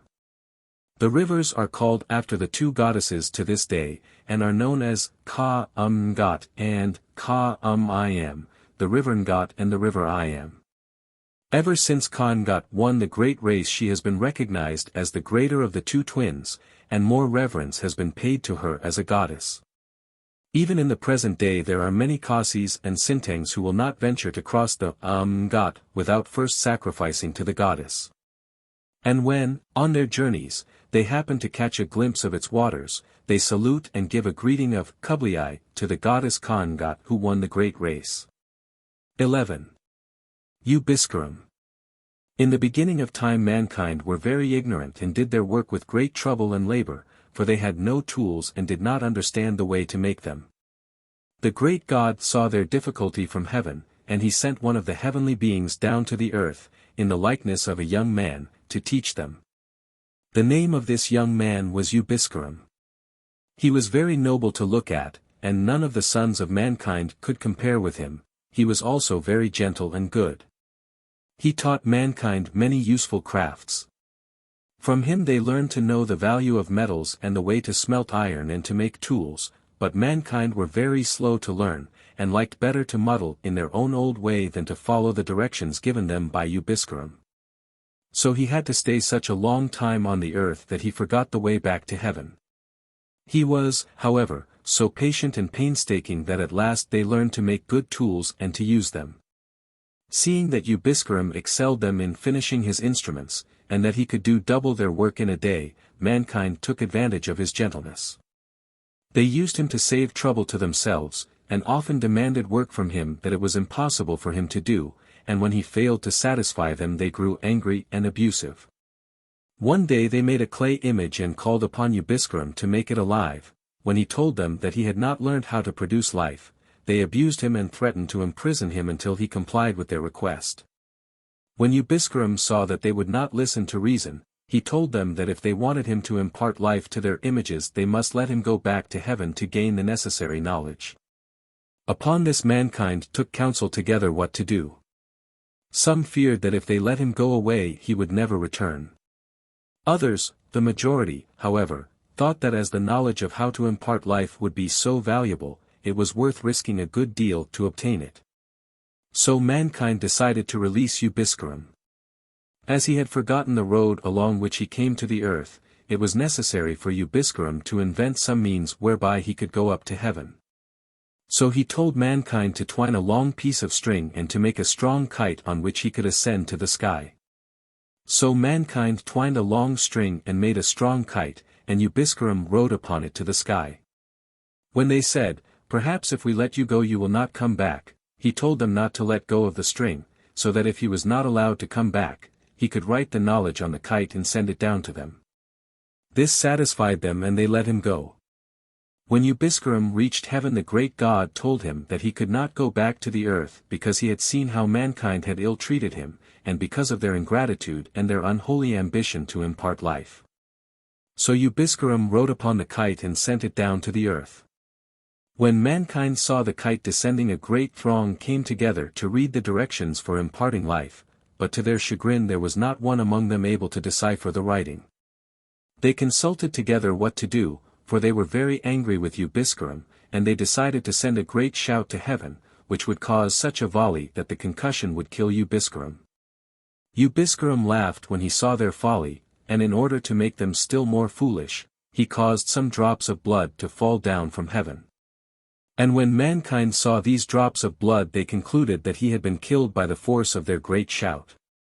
Because of their ingratitude and their uplifted pride, mankind have remained in great ignorance, and all the knowledge they possess is very imperfect and gained at great labor and expense. 12. XXIII, the snake vampire. XXIII is one of the legendary Khasi gods, whose worship is limited to a few clans and families. From participation in it, all right-thinking Khasis recoil with loathing and horror, inasmuch as it involves the perpetration of crimes, for this god can only be propitiated by offerings of human sacrifices, with many revolting and barbaric rites. The clans who are reputed to be the devotees and worshippers of the XXIII are regarded with aversion and fear throughout the country, and to them are attributed many kinds of atrocities, such as the kidnapping of children, murders and attempted murders, and many are the tales of hairbreadth escapes from the clutches of these miscreants, who are known as Nangshonos. Within quite recent times murders have been committed which are still shrouded in mystery, but which are said to have indications that the victims were killed for the purpose of XXIII sacrifice. The following folktale purports to give an account of the origin and propagation of XXIII, the most remorseless and cruel of all the Khasi deities. According to tradition, the Hema, state, of Chera was, in olden times, the haunt of many famous blaze, gods, who dominated the lives of men. These deities were said to dwell in certain localities, which in consequence came to be recognized as sacred places, and frequently to be called after the names of the blaze. Foremost among these gods was Umolong Siam, and the hill where he was supposed to dwell is called after his name to the present day, and the inhabitants of certain villages still offer sacrifices to him. In common with mankind, Umolong Siam is described as having a family, who, also in common with mankind, took pleasure in dancing and festivity. It is said that people sometimes hear the sound of revelry and the beating of drums within the mountain, supposed to be the drums of Umolong Siam beaten to the accompaniment of the dancing of his children, the sound of which invariably portends the death of a Siam or some great personage. The only one of his family whose name and history have been transmitted was a daughter called Kha Karai, which signifies one that roams about in trenches or hidden nooks. She was well known in the Blay world, and she possessed the power of assuming whatever form she pleased. She often assumed the form of a woman and mingled with mankind without anybody suspecting her identity. Many of the Blays sought her in marriage, but Umolong Siam, her father, would never give his consent, lest his prestige be lowered among the Blays. There was one suitor whom Kha Karai specially favored. He was the god of Umway, but her father forbade the union so sternly as to dispel all the hopes of the lovers.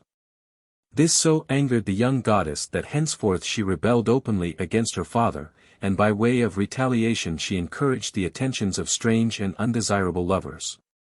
The haunt of Kha Karai.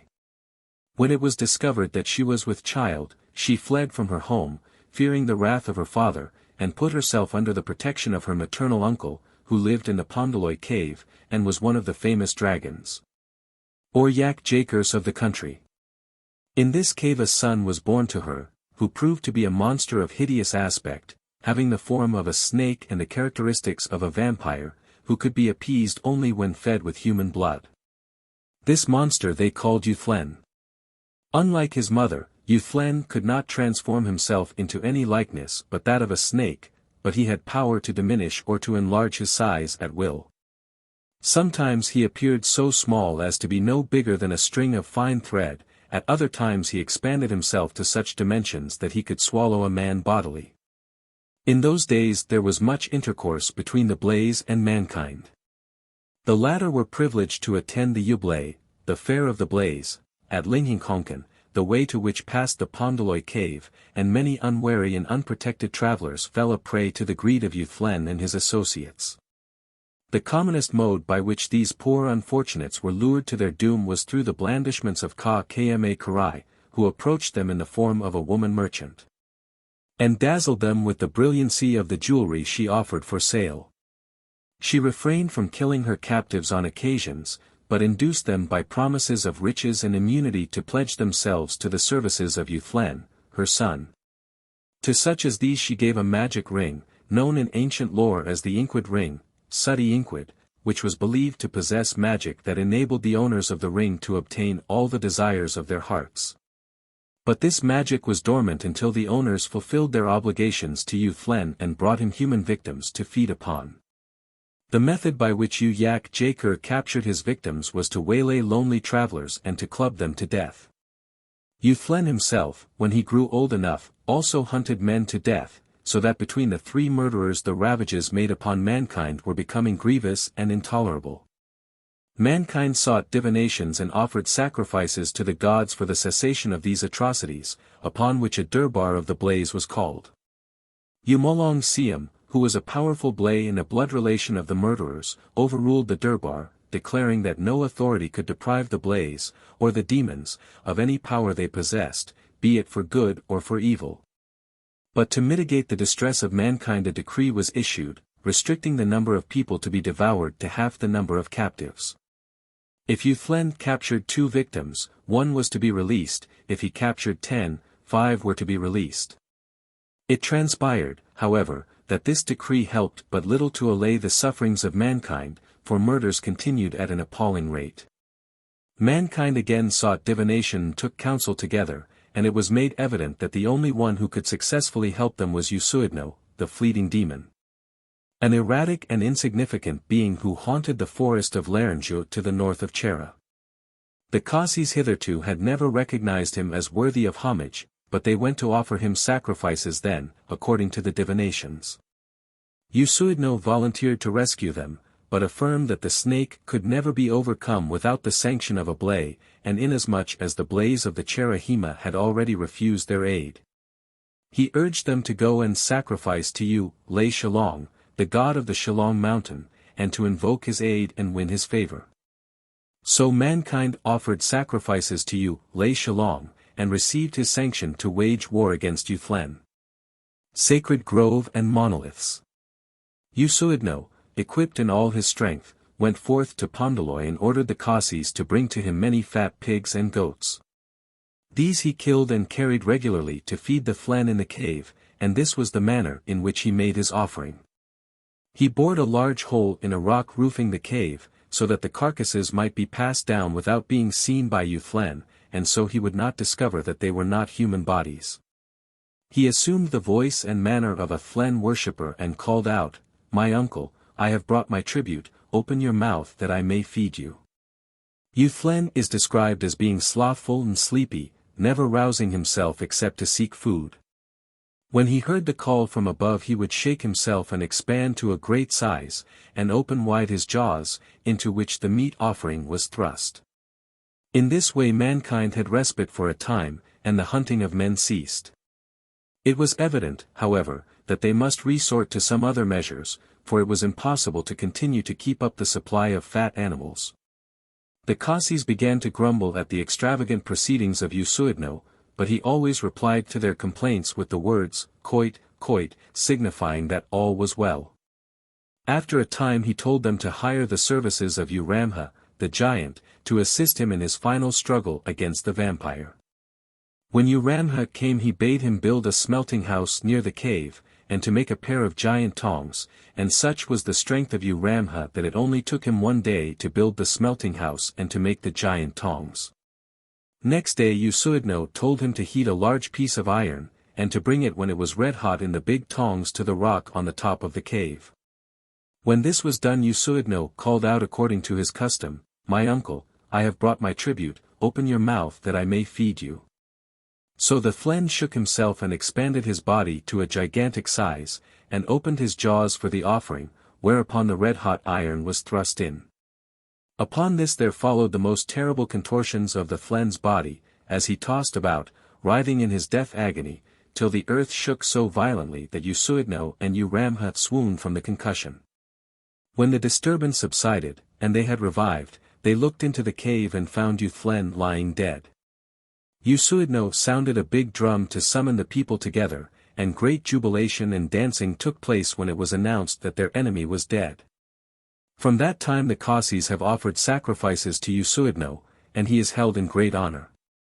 The people held a council to consider how to dispose of the body of the Flen, and it was decided that to make their triumph complete it was better to prepare a feast and to eat the body of XXIII. So the carcass was dragged out of the cave and was divided on a flat rock into two portions. One portion was given to the people of the plains from the east, to be cooked after their manner, the other was given to the Khasis from the hills and the west to be cooked after their manner. The marks of the axe are said to be seen on the rock to this day, and the place is called Dane Flen, the cutting of the Flen. The hole which was bored by XXIII in the top of the cave is also said to be visible to this day. It happened that more people came to the feast from the plains than from the hills. Moreover, they were accustomed to eat eels and snakes, so they considered the Flen meat very palatable and savory. They ate the whole of their portion and departed to their villages happily, and they were never afterwards troubled by Flens. On the other hand, the Khasis were unused to the flesh of reptiles, and they found the Flen meat very unsavory and strange flavored, so that when their feasting was done, a great portion of the meat remained uneaten. This caused no little perplexity, for it was deemed possible for the Flen to come and reanimate the unconsumed portions of his body, so they kindled a big fire to burn all the fragments of meat to ashes, after which they gave a glad shout, believing themselves forever safe from the ravages of XXIII. A certain woman, whose son had neglected his duties and stayed away from the feast, was sorely troubled in her mind, fearing that some ill luck might befall him, and a curse come on the family, because her son had willfully disregarded the feast of conquest. While helping to gather the fragments of meat for burning, she surreptitiously hid a piece in the fold of her dress to take home to her son. When she reached her house she put the meat away in a covered vessel pending her son's arrival. When the son returned he brought news of many misfortunes which he had met that day, and particularly of the loss of much money, which loss he attributed to his neglect of the important feast. But when his mother told him how she had contrived to bring him a little of the Flen meat, he was somewhat cheered, hoping that by this participation he might be helped to retrieve his fallen fortunes. To their dismay, when they uncovered the vessel, there was no meat left, only a tiny live snake wriggling about. They were preparing to destroy it when the little snake began to speak to them in their own tongue, beseeching them not to kill him. He said he was XXIII come back to life, and that he was there by the decrees of the blaze to bring them good fortune for as long as they gave him harbor and tribute. It was a great temptation, coming as it did, when they had met with great losses, so, without thinking much of the consequences, they allowed the Flen to live, harboring it in secret without the knowledge of outsiders. When XXIII had fully regained his vitality, he demanded human sacrifices from them, which made them shudder with horror. But XXIII was relentless, and threatened to devour them as a family, if they did not comply with his request, and when they saw one member of the family after another beginning to languish, fear for their lives drove them to hunt their fellow men and to murder them, to propitiate XXIII and to keep his good favor. Gradually XXIII cast his sway over other families also, and won them to give him tribute. As his devotees increased he reproduced himself mysteriously, so that in place of one Flen living in a cave where everybody knew him to be, there arose many Flens, living concealed in the houses of the Nongshonos who, to preserve their own safety and the goodwill of XXIII, have become men-hunters and murderers, of whom the Khasis live in deadly fear to this day. 13. How the dog came to live with man. In the happy olden days, when the animals lived together at peace in the forest, they used to hold fairs and markets after the manner of mankind. The most important fair of all was called Kayu Luri Lura, the Fair of Luri Lura, which was held at stated intervals in the Bowie, forest, country. Thither gathered all the animals, each one bringing some article of merchandise, according to the decree which demanded that every animal that came to the fair should bring something to sell. No matter whether he was young or old, rich or poor, no one was to come empty-handed, for they wanted to enhance the popularity of the market. XXIII, the tiger, was appointed governor of the fair. Man was excluded from these fairs as he was looked upon as an enemy. He used to hunt the animals with his bow and arrows, so they had ceased to fraternize with him and kept out of his way. But one day the dog left his own kindred in the jungle, and became the attendant of man. The following story tells how that came to pass. One day XXIII, the dog, walked abroad in search of goods to sell at the fair. The other animals were thrifty and industrious, they worked to produce their merchandise, but the dog, being of an indolent nature, did not like to work, though he was very desirous to go to the fair. So, to avoid the censure of his neighbors and the punishment of the governor of the fair, he set out in search of something he could get without much labor to himself. He trudged about the country all day, inquiring at many villages, but when evening time came he had not succeeded in purchasing any suitable goods, and he began to fear that he would have to forego the pleasure of attending the fair after all. At the foot of the Shillong Mountains. Just as the sun was setting he found himself on the outskirts of Saddu village, on the slopes of the Shillong Mountain, and as he sniffed the air he became aware of a strong and peculiar odor, which he guessed came from some cooked food. Being hungry after his long tramp, he pushed his way forward, following the scent till he came to a house right in the middle of the village, where he saw the family at dinner, which he noticed they were eating with evident relish. The dinner consisted of fermented Khasi beans, known as tung ryumbai, from which the strong smell emanated. The Khasis are naturally a very cordial and hospitable people, and when the good wife of the house saw the dog standing outside looking wistfully at them she invited him to partake of what food there was left in the pot. XXIII thankfully accepted, and by reason of his great hunger he ate heartily, regardless of the strange flavor and smell of the food, and he considered the tung ryumbai very palatable. It dawned on him that here, quite by accident, he had found a novel and marketable produce to take to the fair. And it happened that the kindly family who had entertained him had a quantity of the stuff for sale which they kept in earthen jars, sealed with clay to retain its flavor. After a little palaver according to custom, a bargain was struck, and XXIII became the owner of one good-sized jar of tung ryumbai, which he cheerfully took on his back. He made his way across the hills to Luri Lura Fair, chuckling to himself as he anticipated the sensation he would create and the profits he would gain, and the praise he would win for being so enterprising. On the way he encountered many of the animals who like himself were all going to Luri Lura, and carrying merchandise on their backs to sell at the fair. To them XXIII boasted of the wonderful food he had discovered and was bringing with him to the market in the earthen jar under the clay seal. He talked so much about it that the contents of the earthen jar became the general topic of conversation between the animals, for never had such an article been known at Luri Lura. When he arrived at the fair the dog walked in with great consequence, and installed himself and his earthen jar in the most central place with much clatter and ostentation. Then he began to shout at the top of his voice, "Come and buy my good food," and what with his boastings on the road and the noise he made at the fair, a very large company gathered round him, stretching their necks to have a glimpse at the strange-looking jar, and burning with curiosity to see the much-advertised contents. XXIII, with great importance, proceeded to uncover the jar. But as soon as he broke the clay seal a puff of the most unsavoring foetid odor issued forth and drove all the animals scrambling to a safe distance, much to the dog's discomfiture and the merriment of the crowd. They hooted and jeered, and made all sorts of disparaging remarks till XXIII felt himself covered with shame. The stag pushed forward, and to show his disdain he contemptuously kicked the earthen jar till it broke. This increased the laughter and the jeering, and more of the animals came forward, and they began to trample the tung ryumbai in the mud, taking no notice of the protestations of XXIII, who felt himself very unjustly treated. He went to XXIII, the governor of the fair, to ask for redress, but here again he was met with ridicule and scorn, and told that he deserved all the treatment he had received for filling the marketplace with such a stench. At last XXII's patience wore out, he grew snappish and angry, and with loud barks and snarls he began to curse the animals with many curses, threatening to be avenged upon them all some day. At the time no one heeded his curses and threats, for the dog was but a contemptible animal in their estimation, and it was not thought possible for him to work much harm. Yet even on that day a part of his curse came true, for the animals found to their dismay that the smell of the tongue ryumbai clung to their paws and their hoofs, and could not be obliterated, so the laughter was not all on their side. Humiliated and angry, the dog determined to leave the fair and the forest and his own tribe, and to seek more congenial surroundings.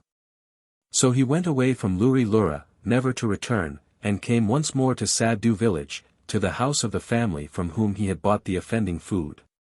When the master of the house heard the story of the ill treatment he had suffered from the animals, he pitied XXIII, and he also considered that the insults touched himself as well as the dog, inasmuch as it was he who had prepared and sold the tongue ryumbai. So he spoke consolingly to XXIII and patted his head and told him to remain in the village with him, and that he would protect him and help him to avenge his wrongs upon the animals. After the coming of the dog, man became a very successful hunter, for the dog, who always accompanied him when he went out to hunt, was able to follow the trail of the animals by the smell of the tongue ryumbai, which adhered to their feet. Thus the animals lived to rue the day when they played their foolish pranks on XXIII and his earthen jar at the fair of Luri Lura. Man, having other occupations, could not always go abroad to the jungle to hunt. So in order to secure a supply of meat for himself during the non-hunting seasons he tamed pigs and kept them at hand in the village. When the dog came he shared the dwelling in the meals of the pig, XXIX. They spent their days in idleness, living on the bounty of man. One evening, as man was returning from his field, tired with the day's toil, he noticed the two idle animals and he said to himself, "It is very foolish of me to do all the hard work myself while these two well-fed creatures are lying idle. They ought to take a turn at doing some work for their food." The following morning man commanded the two animals to go to the field to plow in his stead. When they arrived there XXIX, in obedience to his master's orders, began to dig with his snout, and by nightfall had managed to furrow quite a large patch of the field, but XXIII, according to his indolent habits, did no work at all. He lay in the shade all day, or amused himself by snapping at the flies. In the evening, when it was time to go home, he would start running backwards and forwards over the furrows, much to the annoyance of the pig. The same thing happened for many days in succession, till the patience of the pig was exhausted, and on their return from the field one evening he went and informed their master of the conduct of the dog. How he was idling the whole day and leaving all the work for him to do. The master was loath to believe these charges against XXIII, whom he had found such an active and willing helper in the chase. He therefore determined to go and examine the field. When he came there he found only a few of the footprints of the pig, while those of the dog were all over the furrows. He at once concluded that XXIX had falsely charged his friend, and he was exceedingly wroth with him. When he came home, man called the two animals to him, and he spoke very angrily to XXIX, and told him that henceforth he would have to live in a little sty by himself, and to eat only the refuse from man's table and other common food, as a punishment for making false charges against his friend. But the dog would be privileged to live in the house with his master, and to share the food of his master's family. Thus it was that the dog came to live with man. 14. The origin of betel and tobacco. Long, long ago two boys lived in a village on the slopes of the hills, who were very fond of one another and were inseparable companions. The name of one was Uriwa. He was the son of one of the wealthiest men in the country. The other was called Ubaduk, who belonged to one of the lowly families, but the difference in station was no barrier to the affection of the children for one another. Every day they sought one another out, and together they roamed abroad in the fields and the forests, learning to know the birds and the flowers. Together they learned to swim in the rivers, together they learned to use the bow and arrow, and to play on the flute. They loved the same pastimes and knew the same friends. As they grew up they were not able to spend so much time together. Uriwa had to overlook his father's property, which involved many days' absence from the village, while Ubaduk went every day to labor in the fields to earn his own rice and to help his parents, who were poor. But the old friendship remained as firm as ever between the two young men. They trusted one another fully, and the one kept no secrets from the other.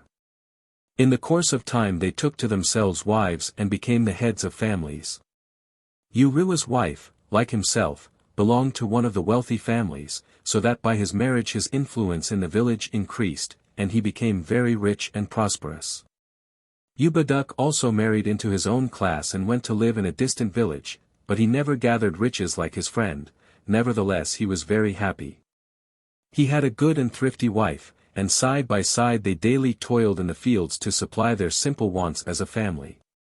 A view in the reputed region where Uramha the giant committed his atrocities. Thus circumstances kept the two friends apart, for they seldom met. The old regard was not in the least abetted by absence, rather the bond seemed to be drawn closer and closer as the years went by. Occasionally Ubaduk journeyed to his native village to see his people and friends, and on these occasions nowhere was he made more welcome than in the house of his friend Uriwa, who insisted upon his spending the greater part of his time with him, and partaking of many sumptuous meals at his house. Thus the two old comrades renewed their intimacy and affection. On his return home from one such visit Ubaduk's wife told him that their neighbors had been talking a great deal and making disparaging remarks about the intimacy between them and their wealthy friend, hinting that no such friendship existed. That it was only Ubaduk's boast that he had rich friends in his own village. If there were such an intimacy as he pretended, why had his rich friend never come to see them when Ubaduk was constantly going to visit him? He was vexed to hear this, not so much because they condemned him, but because they were casting aspersions on his best friend, so he determined to invite his friend to pay them a visit. When Ubaduk paid his next visit to his village, and had as usual accepted the hospitality of his friend, he ventured to say, "I am always coming to see you and partaking of your hospitality. But you have not been to see me once since I got married." To this Uriwa replied, "Very true, my dear friend, very true, but do not take it amiss that I never thought of this before. You know that I have much business on my hands, and have no leisure like many people to take my pleasures. But I have been too remiss towards you, and I must make haste to remedy my fault. Give my greeting to your wife, and tell her that I will start from here tomorrow to come to pay you both a visit, and to give myself the pleasure of tasting a dish of her curry and rice." Highly gratified and pleased, Ubaduk hastened home to tell his wife of his friend's projected visit, and urged her to rouse herself and to cook the most savory meal she was capable of. She too was very pleased to hear that the man they respected and loved so much was coming to see them, but she said, "It has come very suddenly, when I am not prepared. We have neither fish nor rice in the house." "That is indeed unfortunate," said the husband, "but we have kind neighbors from whom we have never asked a favor before. You must go out and borrow what is wanted from them, for it would be too great a disgrace not to have food to place before our friend when he comes." The wife went out as requested by her husband, but although she walked the whole length of the village there was no one who could spare her any rice or fish, and she returned home gloomy and disheartened and told her husband of her ill success. When Ubaduk heard this bad news he was extremely troubled and said, "What sort of a world is this to live in, where a morsel of food cannot be obtained to offer hospitality to a friend? It is better to die than to live." Whereupon he seized a knife and stabbed himself to death. When the wife saw that her good husband was dead, she was smitten with inconsolable grief, and she cried out, "What is there for me to live for now? It is better that I also should die." Thereupon she in her turn seized the knife and stabbed herself to death. It happened that a notorious robber called Unangta was wandering through the village that night, and, as it was cold, he bethought himself of sneaking into one of the houses where the family had gone to sleep, to warm himself. He saw that a fire was burning in Ubaduk's house, and that it was very silent within. He determined to enter. "They are hard-working people," said he to himself, "and will sleep soundly. I can safely sit and warm myself without their knowing anything about me." So he squatted down comfortably on the hearth, not knowing that the two dead bodies lay on the floor close to him. Before long the warmth made him drowsy, and without thinking Unangta fell asleep, and did not awake until the day was dawning. He jumped up hastily, hoping to escape before the village was astir, but he saw the two dead bodies and was greatly terrified. A great trembling took him, and he began to mutter wildly, "What an unfortunate man I am to have entered this house. The neighbors will say that I killed these people, it will be useless for me to deny it, for I have such an evil reputation nobody will believe me. It is better for me to die by my own hand here than to be caught by the villagers, and be put to death like a murderer." Whereupon he seized the knife and stabbed himself to death. So there were 3 victims on the floor, lying dead side by side, all because there was no food in the house to offer hospitality to a friend. The morning advanced, and when the neighbors noticed that no one stirred abroad from Ubaduk's house they flocked there to find out what was the matter. When they saw the 3 dead bodies they were filled with sadness and compunction, for they remembered how they had refused to lend them food the night before, to prepare entertainment for their friend. In the course of the day Uriwa arrived according to the promise made to his friend, and when he was told of the terrible tragedy his sorrow knew no bounds. He sat wailing and mourning by the body of the friend that he loved best, and would not be comforted. Alas! He wailed, that a man should lose such a true friend because the world is become so hard for the poor that to entertain a friend is a greater burden than they can bear.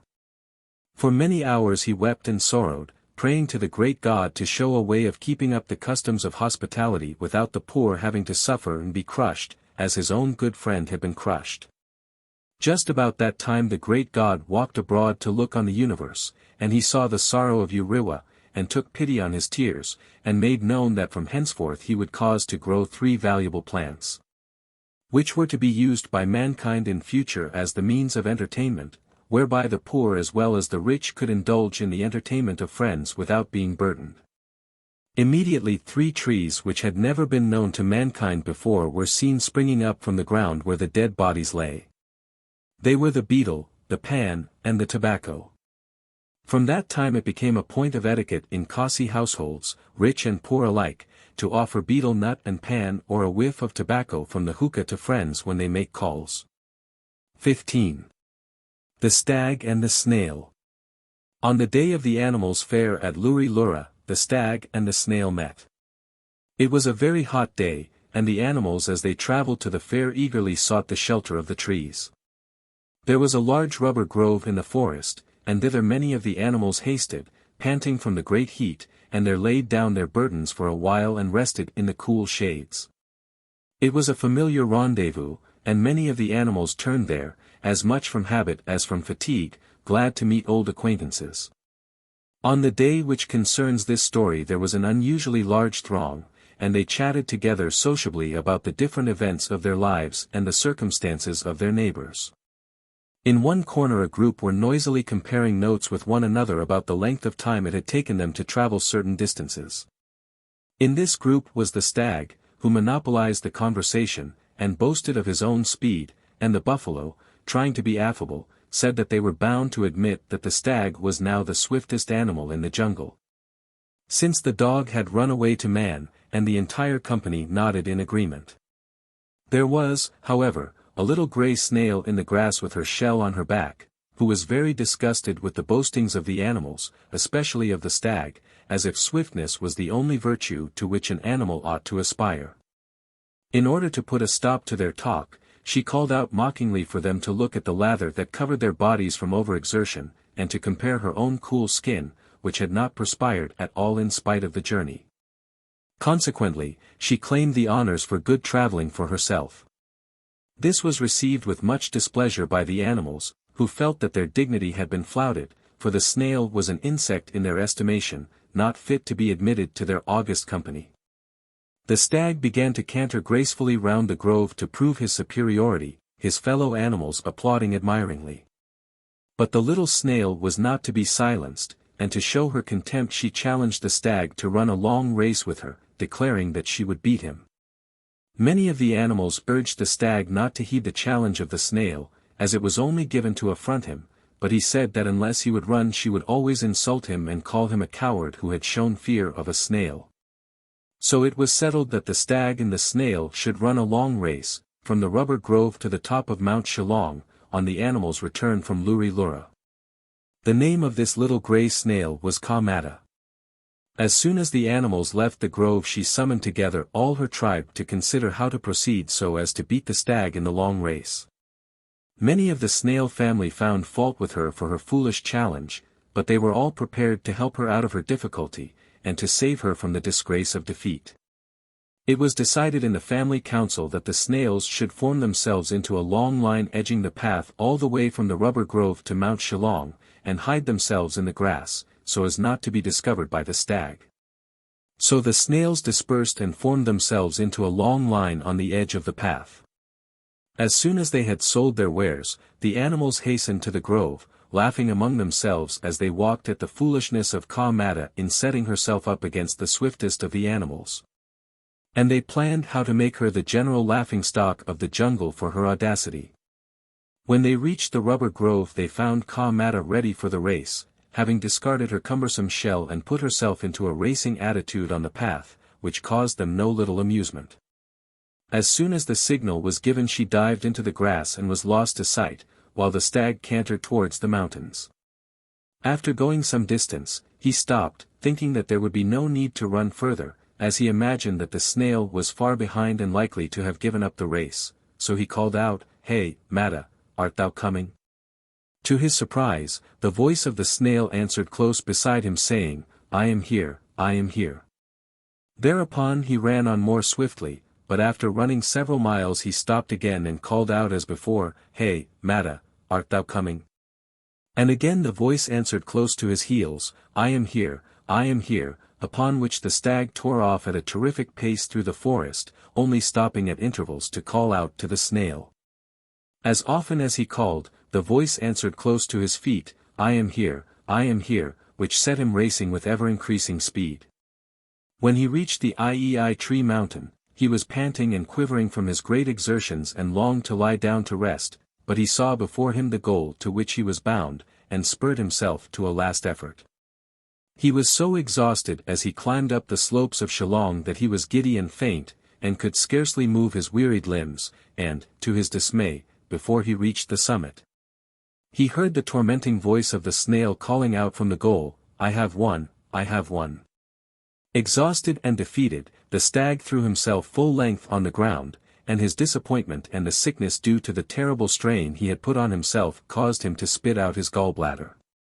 To this day no gallbladder is to be found in the anatomy of the stag, so he carries in his body the token of the great defeat he sustained through the wiles of Ka Mata, the little grey snail, and the pathetic look has never gone out of his eyes. 16. The Leap of Ka Likai. The Leap of Ka Likai is the name given to a beautiful waterfall on the Khasi hills, a few miles to the west of Cherrapunji, which, at certain points, is visible from great distances, while the roar and the echoes of its waters are to be heard for miles. The view is one of exceptional beauty, and many visitors are attracted to see it. The clear chattering stream is seen emerging from its wild mountain home, dashing over the high precipice into the shadows of a deep gorge, flinging upwards, as it falls, clouds of tremulous spray, which wreathe and coil around majestic rocks, creating countless small rainbows which dance and quiver in a maze of palms and ferns and blossoming shrubs. The place is so remote and so still, as if every sound had been awed into a hush, except the thunderous boom of the torrent with its distant echoes moaning and shrieking like a spirit in anguish, that the whole locality seems weird and uncanny, suggestive of terrible possibilities. This, probably, accounts for the gruesome tradition amongst the Khasis which has been associated with this waterfall from time immemorial. It runs as follows. The Leap of Ka Likai. Once upon a time there lived a young married woman called Ka Likai, in the village of Rangjerta, on the hill above the falls.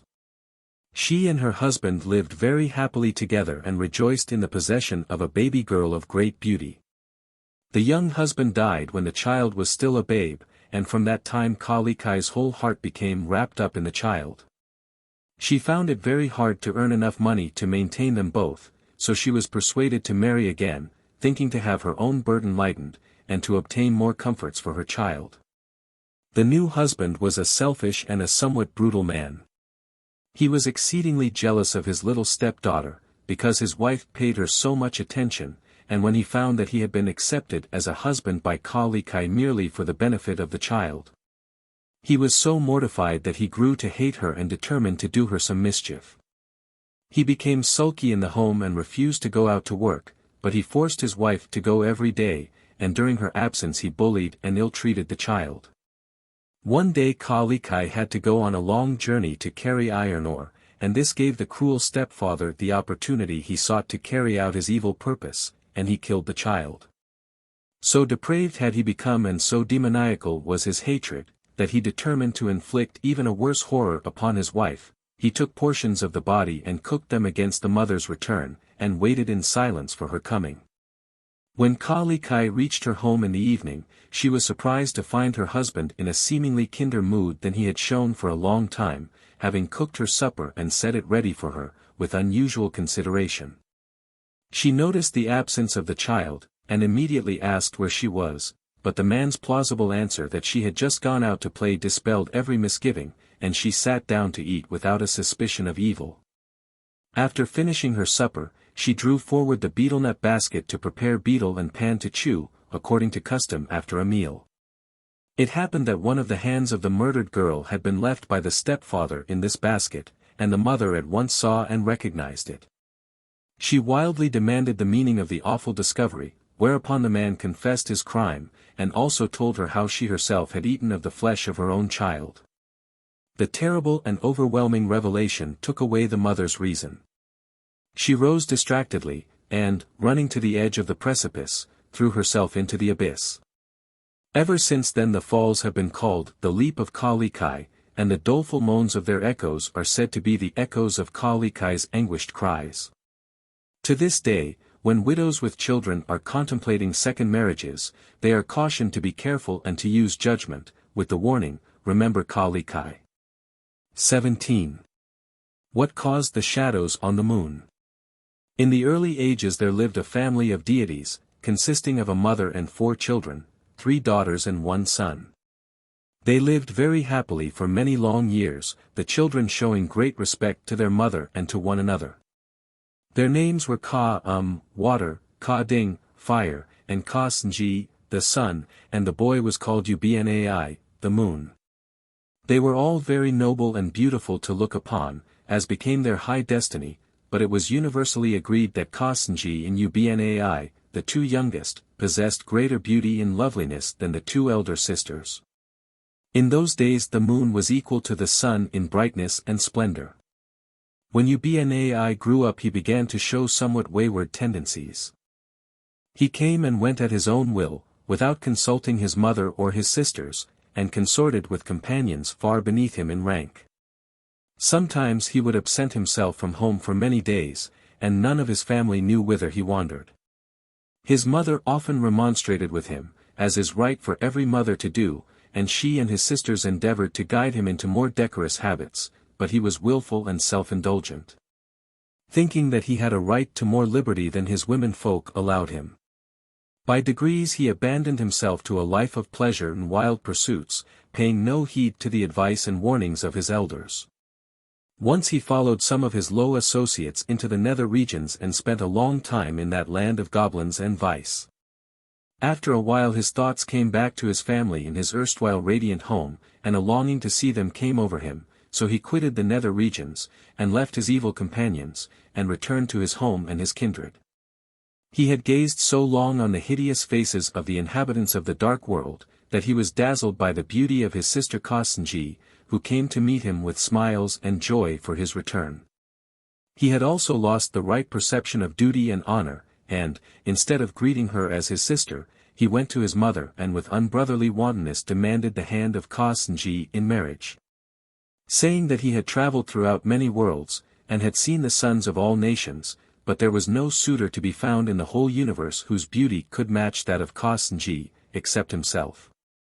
Consequently he said that it behoved his mother to give countenance to his suit and to arrange the marriage. This caused the mother much grief, and she dismissed her son from her presence in dishonor.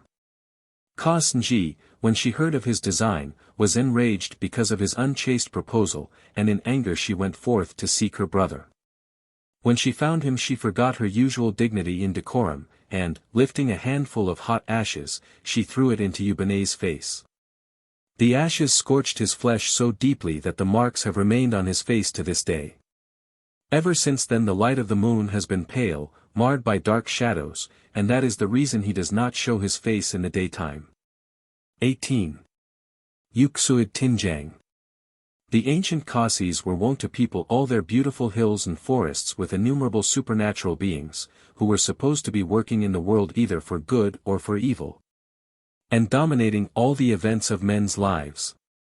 There were blaze, gods, of all grades, and XXIIs, demons or goblins, without number, and puris, sprites or fairies, visible and invisible, to be encountered everywhere.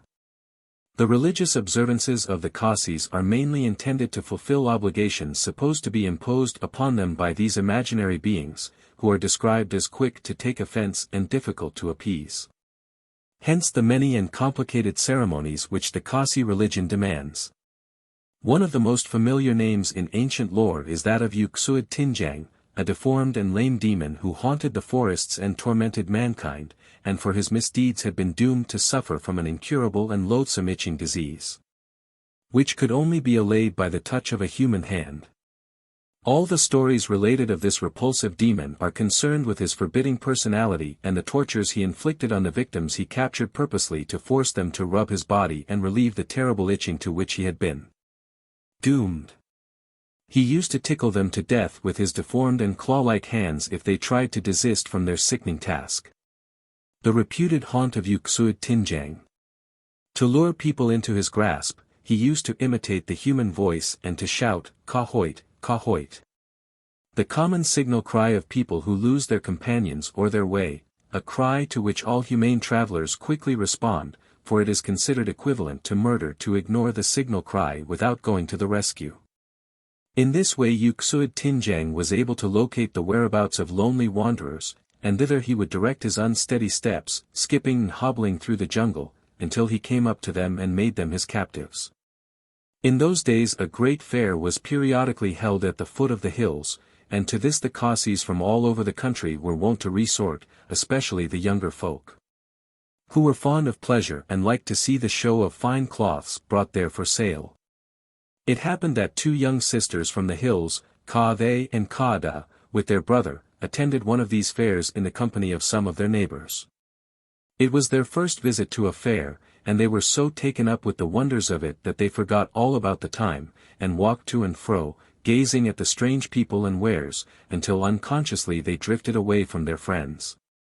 It was now growing late, and Khade, the eldest sister, anxiously bade the others cling to her that they might retrace their steps and if possible find their companions. But although they walked from one end of the fair to the other, they met nobody they knew. By this they were in great dismay, and they determined to start for home as fast as they could, hoping to overtake their friends on the way. Evidently every one was far ahead, for though they walked very fast and called out at intervals, they saw no signs of a friend and heard no response, and by the time they reached the Shillong forests, when they were yet some miles from home, night closed upon them, and they lost their way in the dense dark jungle. It was hopeless to try and proceed further, for the path could not be traced in the darkness, so the three timid young travelers sat down, footsore and forlorn, crushed down with foreboding and fear. Just then they heard a loud cry in the distance, "Kahoit." And they all thought it was the cry of one of their friends signaling to them, and the three shouted back in chorus "Kahoit," and waited expectantly for someone to appear.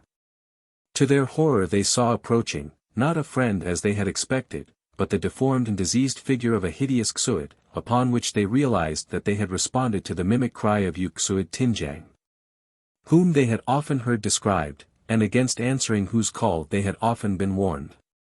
In a few moments he was with them, and peremptorily he ordered them to rub his itching body with their hands.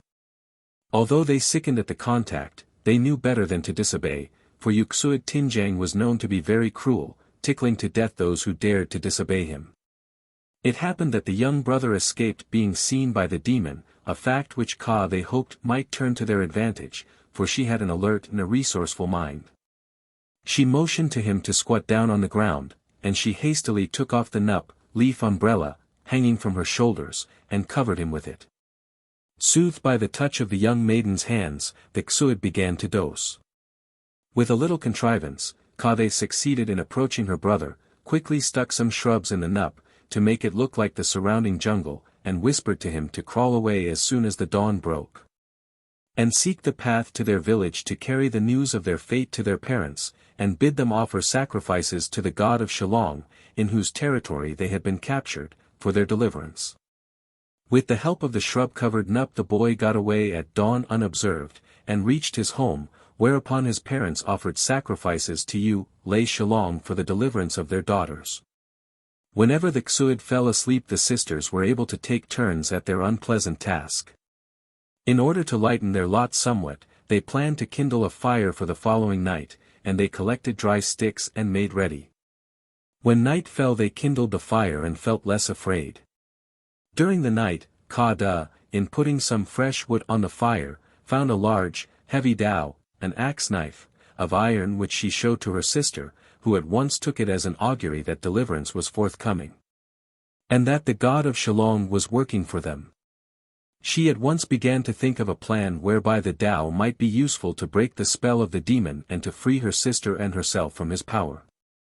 She heated the thick blade red hot while the XXIII slumbered, and, taking it by the handle, she seared his body with the hot iron, so that he died.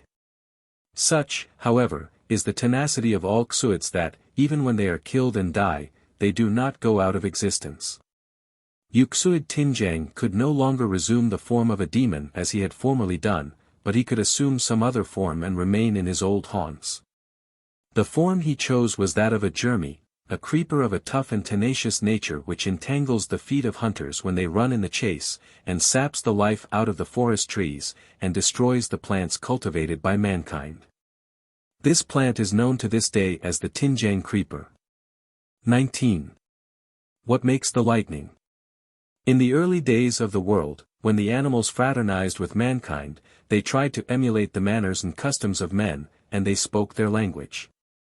Mankind held a great festival every 13 moons, where the strongest men and the handsomest youths danced sword dances and contested in archery and other noble games, such as befitted their race and their tribe as men of the hills and the forests, the oldest and the noblest of all the tribes.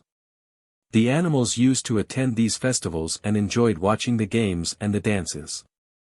Some of the younger and more enterprising among them even clamored for a similar carnival for the animals, to which, after a time, the elders agreed. So it was decided that the animals should appoint a day to hold a great feast. After a period of practicing dances and learning games, XXIII, the thunder giant, was sent out with his big drum to summon all the world to the festival. The drum of XXIII was the biggest and the loudest of all drums, and could be heard from the most remote corner of the forest. Consequently a very large multitude came together, such as had never before been seen at any festival. The animals were all very smartly arrayed, each one after his or her own taste and fashion, and each one carrying some weapon of warfare or a musical instrument, according to the part he intended to play in the festival. There was much amusement when the squirrel came up, beating on a little drum as he marched. In his wake came the little bird Chiquilia, playing on a flute, followed by the porcupine marching to the rhythm of a pair of small cymbals. Every one was exceedingly merry, they joked and poked fun at one another, in great glee. Some of the animals laughed so much on that feast day that they have never been able to laugh since. The mole was there, and on looking up he saw the owl trying to dance, swaying as if she were drunk, and tumbling against all sorts of obstacles, as she could not see where she was going. At which he laughed so heartily that his eyes became narrow slits and have remained so to this day. When the merriment was at its height, XXIII, the lynx, arrived on the scene, displaying a very handsome silver sword which he had procured at great expense to make a show at the festival. When he began to dance and to brandish the silver sword, everybody applauded. He really danced very gracefully, but so much approbation turned his head, and he became very uplifted, and began to think himself better than all his neighbors. Just then XXIII, the thunder giant, happened to look round, and he saw the performance of the lynx and admired the beauty of the silver sword, and he asked to have the handling of it for a short time, as a favor, saying that he would like to dance a little, but had brought no instrument except his big drum. This was not at all to XXIII's liking, for he did not want any one but himself to handle his fine weapon, but all the animals began to shout as if with one voice, saying, "Shame! For showing such discourtesy to a guest, and especially to the guest by whose kindly offices the assembly had been summoned together," so XXIII was driven to yield up his silver sword. As soon as XXIII got possession of the sword he began to wield it with such rapidity and force that it flashed like leaping flame, till all eyes were dazzled almost to blindness. And at the same time he started to beat on his big drum with such violence that the earth shook and trembled and the animals fled in terror to hide in the jungle. During the confusion XXIII leaped to the sky, taking the lynx's silver sword with him, and he is frequently seen brandishing it wildly there and beating loudly on his drum. In many countries people call these manifestations thunder and lightning, but the ancient Khasis who were present at the festival knew them to be the stolen sword of the lynx. XXIII was very disconsolate, and has never grown reconciled to his loss. It is said of him that he has never wandered far from home since then, in order to live near a mound he is trying to raise, which he hopes will one day reach the sky. He hopes to climb to the top of it, to overtake the giant XXIII, and to seize once more his silver sword. XX. The prohibited food. When mankind first came to live upon the earth, the great God saw fit to walk abroad in their midst frequently, and permitted them to hold converse with him on matters pertaining to their duties and their welfare. At one time the discourse turned on the terrible consequences of disobedience, which caused punishment to fall, not only on the transgressor himself, but upon the entire human race also.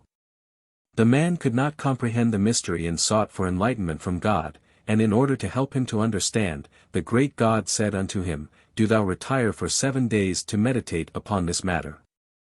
At the end of the 7 days I will again visit the earth, seek me then and we will discourse further.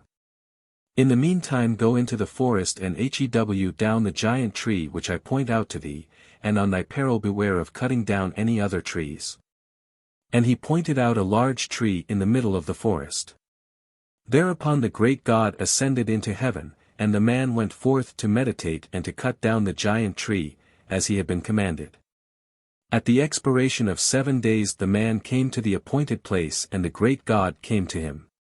He questioned him minutely about his work and his meditations during the week of retirement, but the man had gained no further knowledge nor received any new light. So the great God, to help him, began to question him. Their discourse was after this manner. "Hast thou cut down the tree as thou wert commanded? Behold, its place is empty, I have cut it down. Didst thou observe the command in all things? Didst thou abstain from cutting down any of the other trees?" "I abstained from cutting down any other trees, only the one that was pointed out to me have I cut down. What are all these trees and shrubs that I see scattered about? These were broken and uprooted by the weight of the great tree as it fell. Behold, here are some trees that have been cut down with an axe. How did this happen? The jungle was so thick I could not reach the giant tree without first cutting a path for myself. That is true, therefore learn from this parable, man is so great that, if he falls into transgression, others must suffer with him." But the man still marveled, and his mind remained dark. The great God, in his long sufferance, told him to ponder further upon the parable of the giant tree. So the great God walked abroad for a time and man was left alone to ponder. When he returned he found the man still puzzled and unable to comprehend, and once again he questioned him. "What took place in my absence?" "Nothing of importance that I can think of." "Why didst thou cry out as if in pain?" "It was for a very trivial cause, an ant bit me in my heel." "And what didst thou do?" "I took a stone and killed the ant and the whole nest of ants." This also is a parable, because one ant bit thee the whole nest was destroyed. Man is the ant. If man transgresseth he and all his race must suffer. Yet the man comprehended not, whereupon the great god granted him another 7 days to retire and to meditate upon the parables of the giant tree and the ant. Again the man came to the appointed place at the end of 7 days seeking to receive fuller knowledge and understanding. The great god had not yet appeared, so the man took a walk in the forest to await his coming. As he wandered aimlessly about, he met a stranger carrying a small net in his hand out of which he was eating some food. Now this stranger was a demon, but the man did not know it. "Where art thou going?" asked the stranger affably after the manner of the country. "Just to walk for my pleasure," replied the man. "What food art thou eating?" "Only some cakes of bread which I find very tasty, take some and eat." And he passed the net to him. "Thy offer is kindly made, but do not take it amiss that I refuse to accept thy bread, for it is decreed that we shall live on rice alone." "Even so, but surely to take a morsel to taste would not be wrong." This time the man did not resist, but accepted a cake of bread and ate it with enjoyment, after which the stranger departed, taking his bag of cakes with him. The man had scarcely swallowed the strange food when he heard the voice of the great god calling unto him from the skies, saying, "What hast thou done, O man? Thou knowest the decree that rice was provided to be thy food, yet thou hast unmindfully transgressed and partaken of the strange food of the tempter. Henceforth thou and thy race shall be tormented by the strange being whose food thou hast eaten. By eating his food thou hast given him dominion over thee and over thy race, and to escape from his torments thou and thy race must give of thy substance to appease him and to avert his wrath." Thus, too late, the man began to understand, and ever since then the days of men have been full of sorrow because man yielded to the tempter's voice instead of submitting to the decrees of the great God. XXI. The cooing of the doves. Of all the birds there are none that keep themselves more separate than the doves. They do not peck at other birds as the crows and the vultures do, but, on restless foot and wing, they quickly withdraw themselves from every presuming neighbor. The ancient Khasis say that at one time the doves sang like other birds, and the following story tells how they ceased their singing and came to express their feelings in the plaintive coo-o-o, for which they are noted throughout the world. Once a family of doves lived very happily in the forest, and its youngest member was a beautiful female called Ka-paro.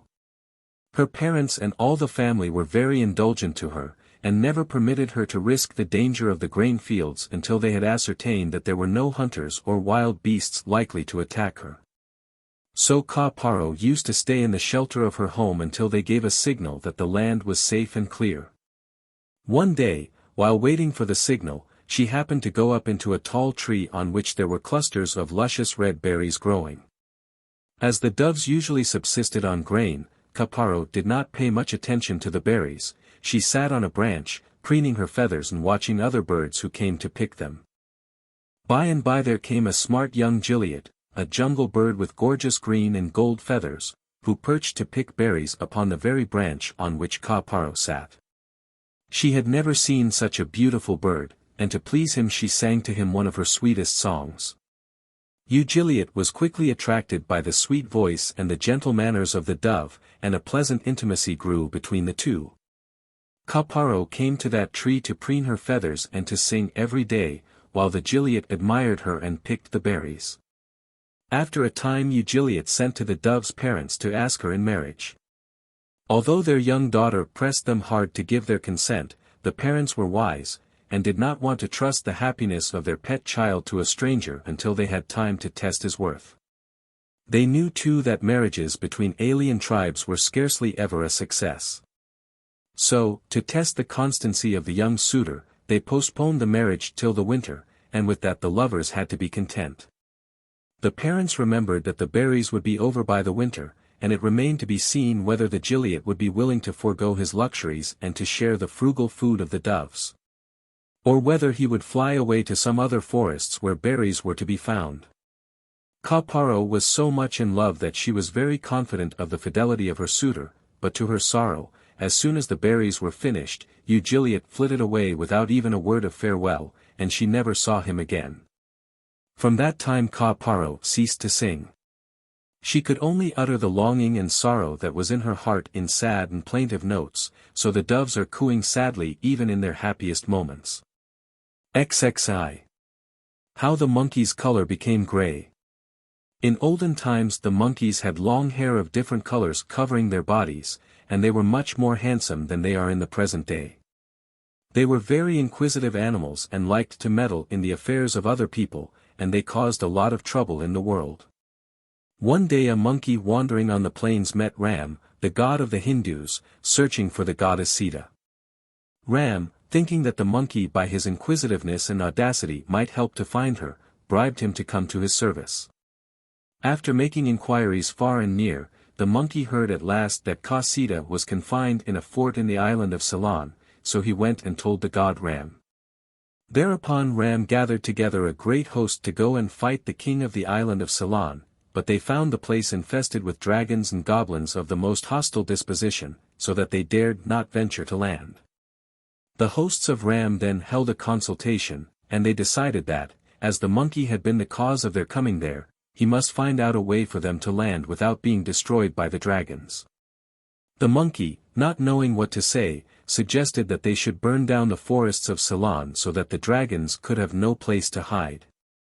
Upon this the hosts of Ram declared that the monkey himself must go over to put his plan into execution. So they dipped a long piece of cloth in oil and tied one end of it to the monkey's tail and set fire to the other end of it. And the monkey went over to the island and ran hither and thither dragging the flaming cloth behind him and setting the forests on fire everywhere he went, until all the forests of Ceylon were in flames. Before he could get back to his companions he saw with dismay that the cloth was nearly burnt out, and the heat from the fire behind him began to singe his long hair. Whereupon, fearing to be burnt alive, he plunged into the sea and the flames were extinguished. From that time the monkey's hair has been grey and short as a sign that he once set the forests of Ceylon on fire. XXII. The legend of Ka Penshandy, the lazy tortoise. Once upon a time there lived a young tortoise near a large pool. She was very ill-favored and ugly in appearance and very foolish, as well as being of a lazy disposition, and, like all lazy people, she was slovenly and dirty in her habits. Her name was Ka Penshandy. The pool near which she lived being very clear, the stars and other heavenly bodies often gazed into it to behold their own images. At times the reflection of countless shining, blinking stars would be visible in the placid waters till the pool looked like a little part of the sky. At such times Ka Penshandy took immense delight in plunging into the pool, darting backwards and forwards and twirling round the bright silvery spots with great glee and contentment. Among those who came frequently to gaze at themselves in the pool was Ulurmankara, the brightest of all the stars. He began to notice the playful gambols of Ka Penshandy in the water and to admire her twirling motions. He lived so far away that he could not see her ugliness, nor could he know that she was lazy and foolish. All he knew was that she exposed herself nightly to the chilly waters of the pool in order, as he thought, to have the pleasure of being near the images of the stars, which was very flattering to his vanity.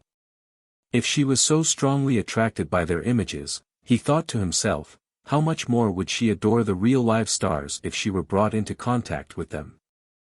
Ulurmankara fell deeply in love with her, and determined to go down to the earth to marry her and to endow her with all his wealth, for he was very rich and had always lived in great splendor. When his relations and friends heard of his purpose, they were much disturbed. And they came to remonstrate with him against what they considered to be a very rash and risky step, to go to a foreign land to make his home and to mate with an unknown consort whose habits and outlook on life might be altogether alien to him. But Ulurmankara would listen to no counsel. Persons in love never take heed of other people's advice. Down to the earth he came, and there married Ka Penshandy and endowed her with all his wealth. When Ka Penshandy found herself a rich wife, having unexpectedly won one of the noblest husbands in the world, her vanity knew no bounds, and she grew more indolent and idle than ever. Her house was squalid, and she minded not when even her own body was daubed with mud, and she felt no shame to see her husband's meals served off unscoured platters. Ulurmankara was very disappointed. Being patient and gentle, he tried by kind words to teach his wife to amend her ways, but it was of no avail. Gradually he grew discontented and spoke angrily to her, but she remained as callous and as indifferent as ever, for it is easier to turn even a thief from stealing than to induce a sluggard to renounce his sloth. He threatened to leave her. Her neighbors also repeatedly warned her that she would lose her good husband unless she altered her ways, but she remained as unconcerned as ever. At last, driven to despair, Ulurmankura gathered together all his wealth and went back to his home in the sky. Ka Panshandi was filled with remorse and grief when she found that her husband had departed. She called piteously after him, promising to reform if he would only return, but it was too late. He never came back, and she was left to her squalor and her shame. To this day Ka Panshandi is still hoping to see Ulurmankura coming back to the earth, and she is seen crawling about mournfully, with her neck outstretched towards the sky in expectation of his coming, but there is no sign of his return. And her life is dull and joyless. After these events Ka Panshandi's name became a mockery and a proverb in the land. Ballads were sung setting forth her fate as a warning to lazy and thriftless wives.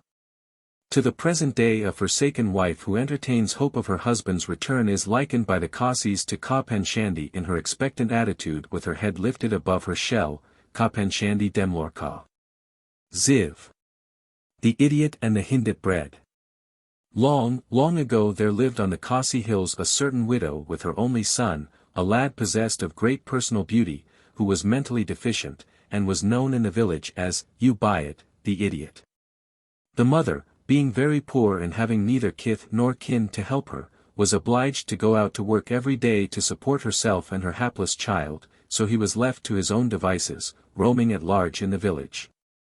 In this way he grew up to be very troublesome to his neighbors, for he often broke into their houses to forage for something to eat and caused much damage and loss. Like most people of weak intellect, VIII showed wonderful cunning in some directions, especially in the matter of procuring some good thing to eat. And the way he succeeded in duping some of his more sagacious comrades in order to obtain some dainty titbits of food was a matter of much amusement and merriment. But there were so many unpleasant incidents that people could not safely leave their houses, and matters at last became so serious that the widow was ordered to leave the village on his account. She sought admission into many of the surrounding villages, but the fame of VIII had traveled before him and no one was willing to let them dwell in their midst. So in great distress she took him down to the plains, where there was a big river along which many boats used to sail. Here she mournfully determined to abandon him, hoping that some of the wealthy merchants who often passed that way might be attracted by his good looks and take him into their company. She gave him some rice cakes to eat when he should be hungry, and told him to be a good boy and stay by the riverside, and she would bring him more cakes next day. The boy thoroughly appreciated the promise of more cakes, so was quite willing to be left by the river, but he felt lonely and uncomfortable in his strange surroundings after his mother had gone. And whenever a boat came in sight he ran into the thickets to hide. By and by a large boat was seen approaching with great white sails, which frightened him greatly and sent him running into a thicket with all his might. It happened that a wealthy merchant was returning from a journey, and landed to take food close to the hiding place of VIII. The servants were going backward and forward into the boat while preparing their master's food, and, fearing lest some of them might tamper with his chest of gold nuggets, he ordered them to carry it ashore. And buried it in the sands close to where he sat. Just as he finished his repast a heavy shower came on, and the merchant hurried to the shelter of his boat. In his haste he forgot all about the chest of gold buried in the sands, and the boat sailed away without it.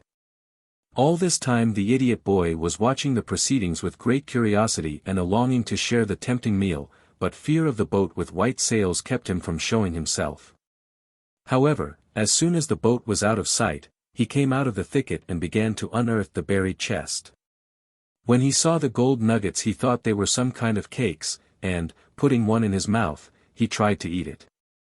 Finding it so hard, he decided that it must have been unbaked, and his poor marred mind flew at once to his mother, who always baked food for him at home, and, taking the heavy chest on his back, he started through the forest to seek her.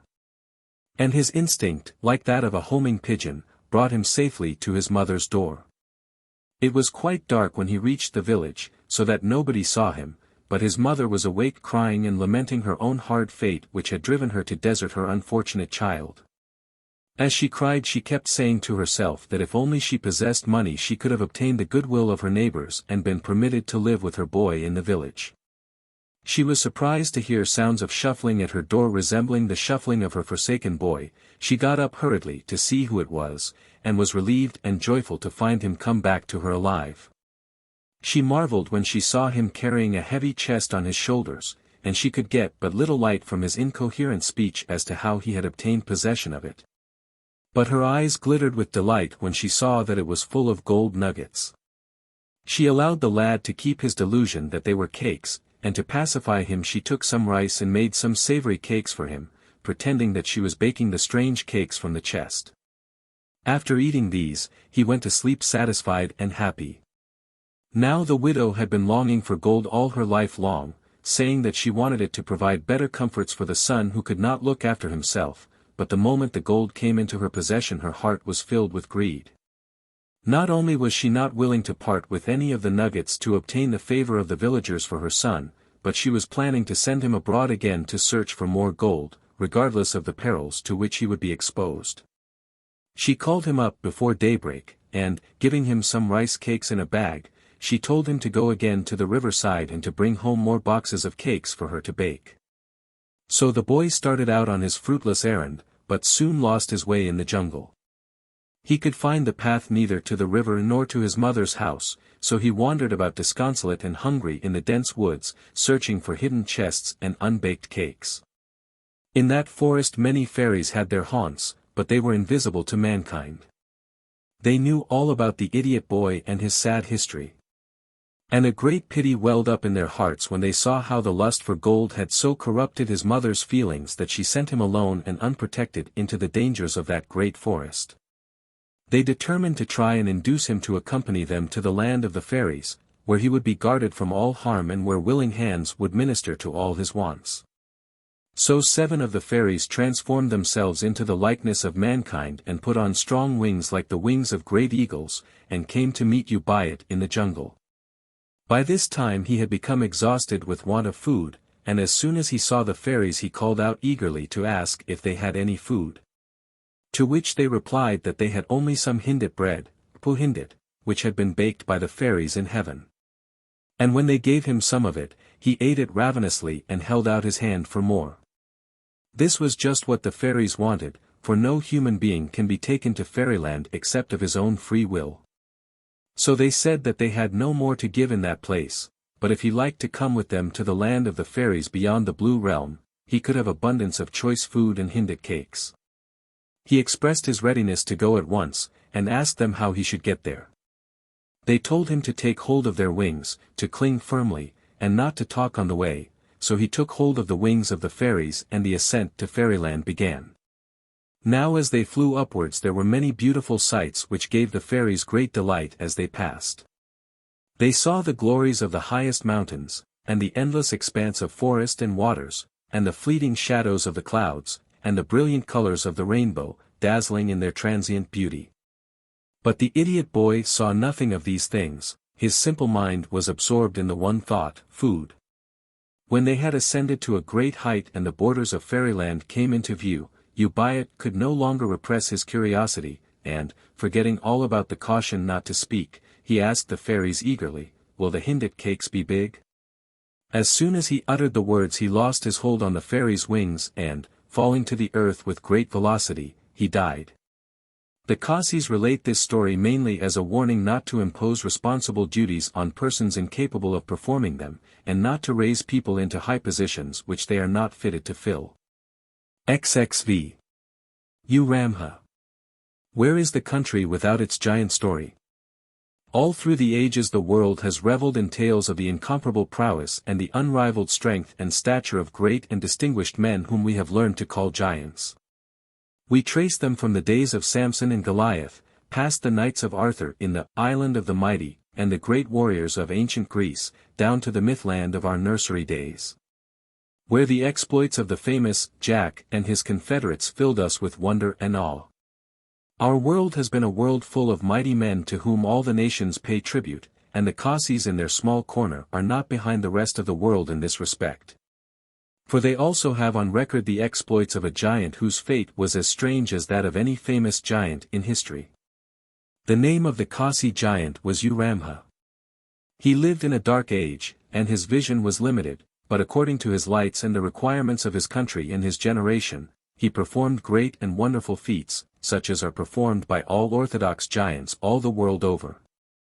He lifted great boulders, he erected huge pillars, he uprooted large trees, he fought wild beasts, he trampled on dragons, he overcame armed hosts single-handed, he championed the cause of the defenseless, and won for himself praise and renown. When his fame was at its height he smirched his reputation by his bad actions. After the great victory over XXIII in the cave of Pomdaloy, he became very uplifted and proud, and considered himself entitled to the possessions of the Khasis.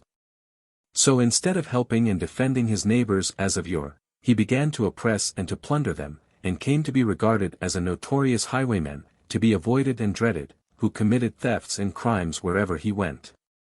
At this period he is described as a very tall and powerful man whose stature reached halfway to the sky, and he always carried a soup, a large basket of plaited bamboo, on his back, into which he put all his spoils, which were generally some articles of food or clothing. He broke into houses, looted the markets and waylaid travelers.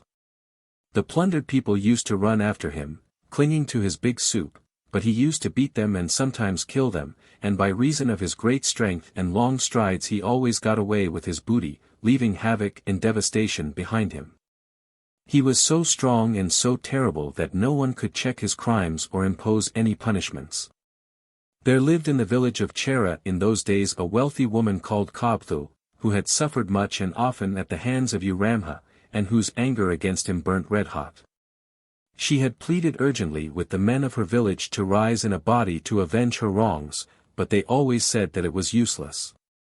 Whenever she met Uramha she insulted him by pointing and shaking her finger at him, saying, "You may conquer the strength of a man, but beware of the cunning of a woman." For this saying Uramha hated her, for it showed that he had not been able to overawe her as everybody else had been overawed by him, and he raided her godowns more frequently than ever, not dreaming that she was scheming to defeat him. One day Khabthu made a great feast. She sent invitations to many villages far and near, for she wanted it to be as publicly known as possible in order to lure Uramha to attend. It was one of his rude habits to go uninvited to feasts and to gobble up all the eatables before the invited guests had been helped. The day of Khabthu's feast came and many guests arrived, but before the rice had been distributed there was a loud cry that Uramha was marching towards the village. Everybody considered this very annoying, but Khabthu, the hostess, pretended not to be disturbed, and told the people to let the giant eat as much as he liked first, and she would see that they were all helped later on. At this Uramha laughed, thinking that she was beginning to be afraid of him, and he helped himself freely to the cooked rice and curry that was at hand. He always ate large mouthfuls, but at feast times he used to put an even greater quantity of rice into his mouth, just to make an impression and a show. Khabthu had anticipated all this, and she stealthily put into the rice some sharp steel blades which the giant swallowed unsuspectingly. When he had eaten to his full content Uramha took his departure, and when he had gone out of earshot Khabthu told the people what she had done. They marveled much at her cunning, and they all said it was a just deed to punish one whose crimes were so numerous and so flagrant, but who escaped penalty by reason of his great strength. From that time Khabthu won great praise and became famous. Uramha never reached his home from that feast. The sharp blades he had swallowed cut his intestines and he died on the hillside alone and unattended, as the wild animals die, and there was no one to regret his death. When the members of his clan heard of his death they came in a great company to perform rites and to cremate his body, but the body was so big that it could not be cremated, and so they decided to leave it till the flesh rotted, and to come again to gather together his bones. After a long time they came to gather the bones, but it was found that there was no urn large enough to contain them, so they piled them together on the hillside until a large urn could be made. While the making of the large urn was in progress there arose a great storm, and a wild hurricane blew from the north, which carried away the bleached bones of Uramha, and scattered them all over the south borders of the Khasi hills, where they remain to this day in the form of lime rocks, the many winding caves and crevices of which are said to be the cavities in the marrowless bones of the giant. Thus Uramha, who injured and plundered the Khasis in his lifetime, became the source of inestimable wealth to them after his death. His name is heard on every hearth, used as a proverb to describe objects of abnormal size or people of abnormal strength. XXVI. How the cat came to live with man. In olden times Kamiya, the cat, lived in the jungle with her brother the tiger, who was king of the jungle. She was very proud of her high pedigree and anxious to display the family greatness, and to live luxuriously according to the manner of families of high degree. But the tiger, although he was very famous abroad, was not at all mindful of the well-being and condition of his family, and allowed them to be often in want. He himself, by his skill and great prowess, obtained the most delicate morsels for his own consumption, but as it involved trouble to bring booty home for his household, he preferred to leave what he did not want himself to rot on the roadside, or to be eaten by any chance scavenger. Therefore, the royal larder was often very bare and empty. Thus the cat was reduced to great privations, but so jealous was she for the honor and good name of her house that, to hide her poverty from her friends and neighbors, she used to sneak out at night time, when nobody could see her, in order to catch mice and frogs and other common vermin for food. Once she ventured to speak to her brother on the matter, asking him what glory there was in being king if his family were obliged to work and to fare like common folks. The tiger was so angered that she never dared to approach the subject again, and she continued to live her hard life and to shield the family honor. One day the tiger was unwell, and a number of his neighbors came to inquire after his health. Desiring to entertain them with tobacco, according to custom, he shouted to his sister to light the hookah and to serve it round to the company. Now, even in the most ordinary household, it is very contrary to good breeding to order the daughter of the house to serve the hookah, and Kamiya felt the disgrace keenly, and, hoping to excuse herself, she answered that there was no fire left by which to light the hookah. This answer displeased the tiger greatly, for he felt that his authority was being flouted before his friends. He ordered his sister angrily to go to the dwelling of mankind to fetch a firebrand with which to light the hookah, and, fearing to be punished if she disobeyed, the cat ran off as she was bidden and came to the dwelling of mankind. Some little children were playing in the village, and when they saw Kamiya they began to speak gently to her and to stroke her fur. This was so pleasant to her feelings after the harsh treatment from her brother that she forgot all about the firebrand and stayed to play with the children, purring to show her pleasure. Meanwhile the tiger and his friends sat waiting impatiently for the hookah that never came. It was considered a great privilege to draw a whiff from the royal hookah. But seeing that the cat delayed her return, the visitors took their departure, and showed a little sullenness at not receiving any mark of hospitality in their king's house. The tiger's anger against his sister was very violent, and, regardless of his ill health, he went out in search of her. Kamiya heard him coming, and knew from his growl that he was angry. She suddenly remembered her forgotten errand, and, hastily snatching a firebrand from the hearth, she started for home. Her brother met her on the way and began to abuse her, threatening to beat her, upon which she threw down the firebrand at his feet in her fright and ran back to the abode of mankind, where she has remained ever since, supporting herself as of old by catching frogs and mice, and purring to the touch of little children. XXVI. How the fox got his white breast. Once a fox, whose name was Umersion, lived in a cave near the residence of a Siam chief. This fox was a very shameless marauder, and had the impudence to conduct his raids right into the Siam's private barnyard, and to devour the best of his flocks, causing him much annoyance and loss. The Siam gave his servants orders to catch Umersion, but though they laid many traps and snares in his way he was so wily and so full of cunning that he managed to evade every pitfall, and to continue his raids on the Siam's flocks. One of the servants, more ingenious than his fellows, suggested that they should bring out the iron cage in which the Siam was wont to lock up state criminals, and try and wheedle the fox into entering it. So they brought out the iron cage and set it open near the entrance to the barnyard, with a man on guard to watch. By and by, Emerson came walking by very cautiously, sniffing the air guardedly to try and discover if any hidden dangers lay in his path. He soon reached the cage, but it aroused no suspicion in him, for it was so large and so unlike every trap he was familiar with that he entered it without a thought of peril, and ere he was aware of his error. The man on guard had bolted the door behind him and made him a prisoner. There was great jubilation in the XIII's household when the capture of the fox was made known. The XIII himself was so pleased that he commanded his servants to prepare a feast on the following day as a reward for their vigilance and ingenuity. He also gave orders not to kill the fox till the next day, and that he should be brought out of the cage after the feast and executed in a public place as a warning to other thieves and robbers. So Emerson was left to pine in his prison for that night. The fox was very unhappy, as all people in confinement must be. He explored the cage from end to end but found no passage of egress. He thought out many plans of escape, but not one of them could be put into execution, and he was driven to face the doom of certain death. He whined in his misery and despair, and roamed about the cage all night. Some time towards morning he was disturbed by the sounds of footsteps outside his cage, and, thinking that the XIII's men had come to kill him, he lay very still, hardly venturing to breathe. To his relief the newcomer turned out to be a belated traveler, who, upon seeing a cage, sat down, leaning his weary body against the bars, while Emerson kept very still. Not wishing to disclose his presence until he found out something more about his unexpected companion, and hoping also to turn his coming to some good account. The traveler was an outlaw driven away from a neighboring state for some offense, and was in great perplexity how to procure the permission of the XIII, into whose state he had now wandered, to dwell there and be allowed to cultivate the land.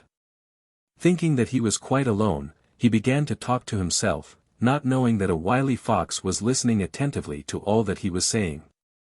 "I am a most unfortunate individual," said the stranger. "I have been driven away from my home and people, I have no money and no friends, and no belongings except this little polished mirror which no one is likely to buy. I am so exhausted that if they drive me out of this state again I shall die of starvation on the roadside. If I could only find a friend who could help me to win the favor of the XIII, so that I may be permitted to live here unmolested for a time, till my trouble blows over."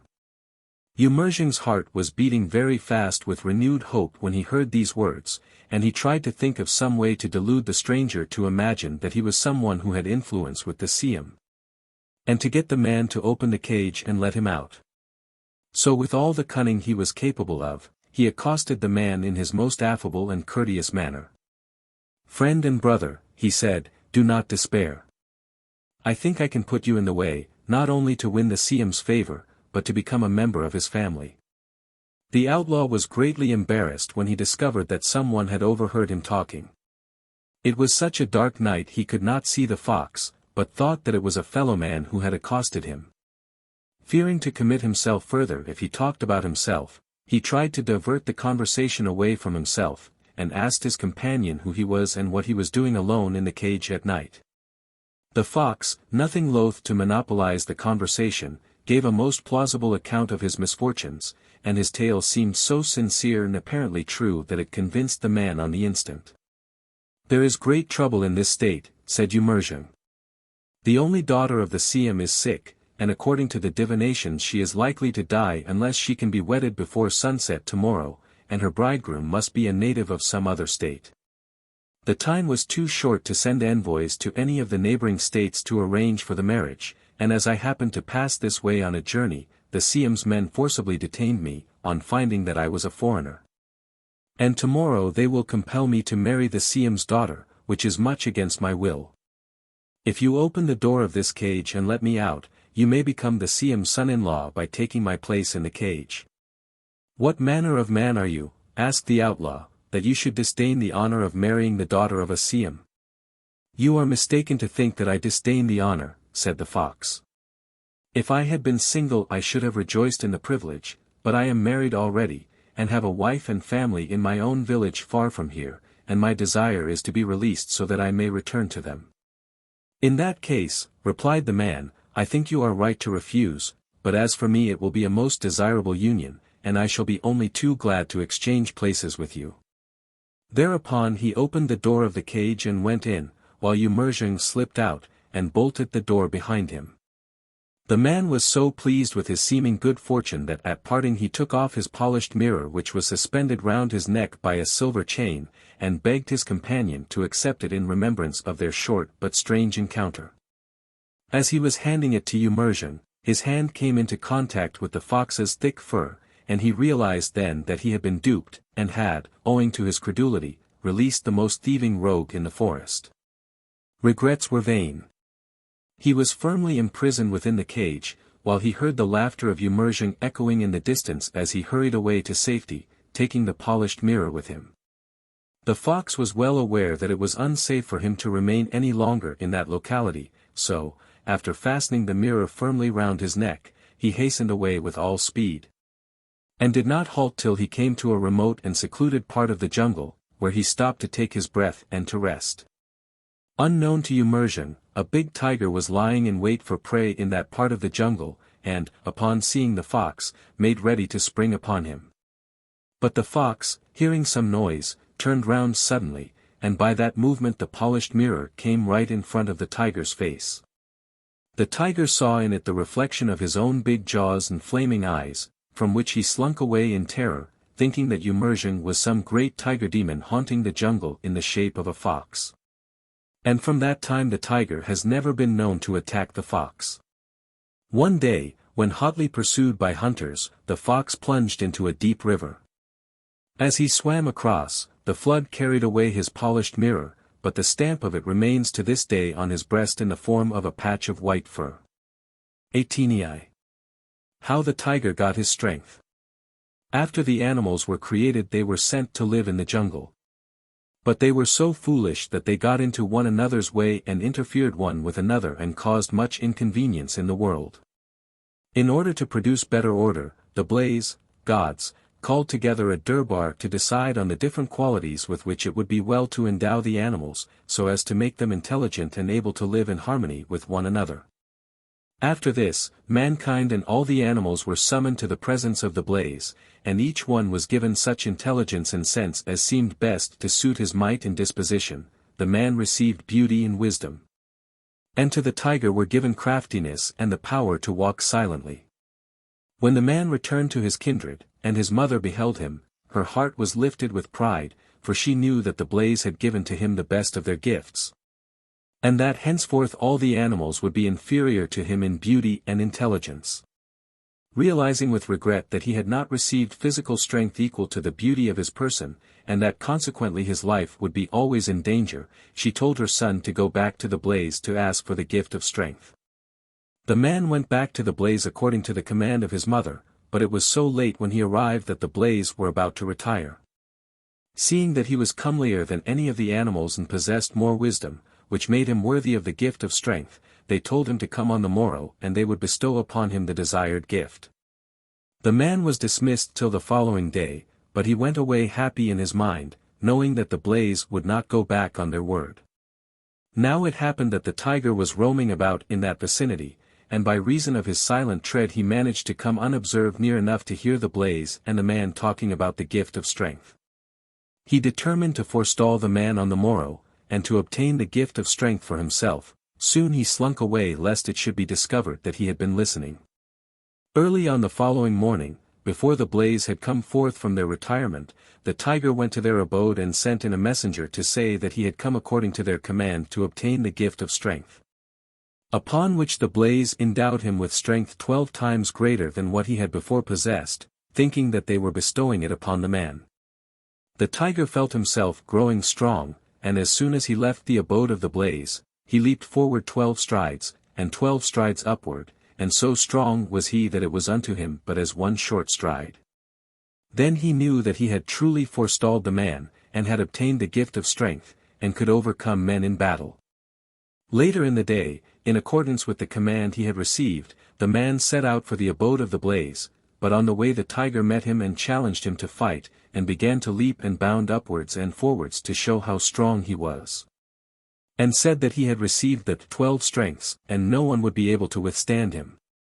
He was just about to spring when the man evaded him, and ran away towards the abode of the blaze.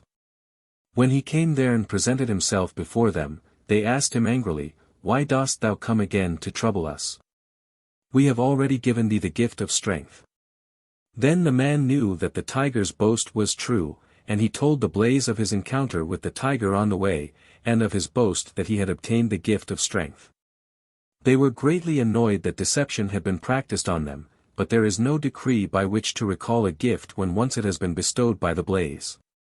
They looked upon the man with pity, and said that one so beautiful and full of wisdom should not be left defenseless at the mercy of the inferior animals.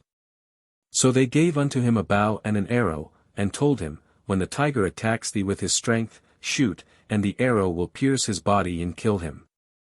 Behold, we have given to thee the gift of skill to make and to use weapons of warfare whereby thou wilt be able to combat the lower animals."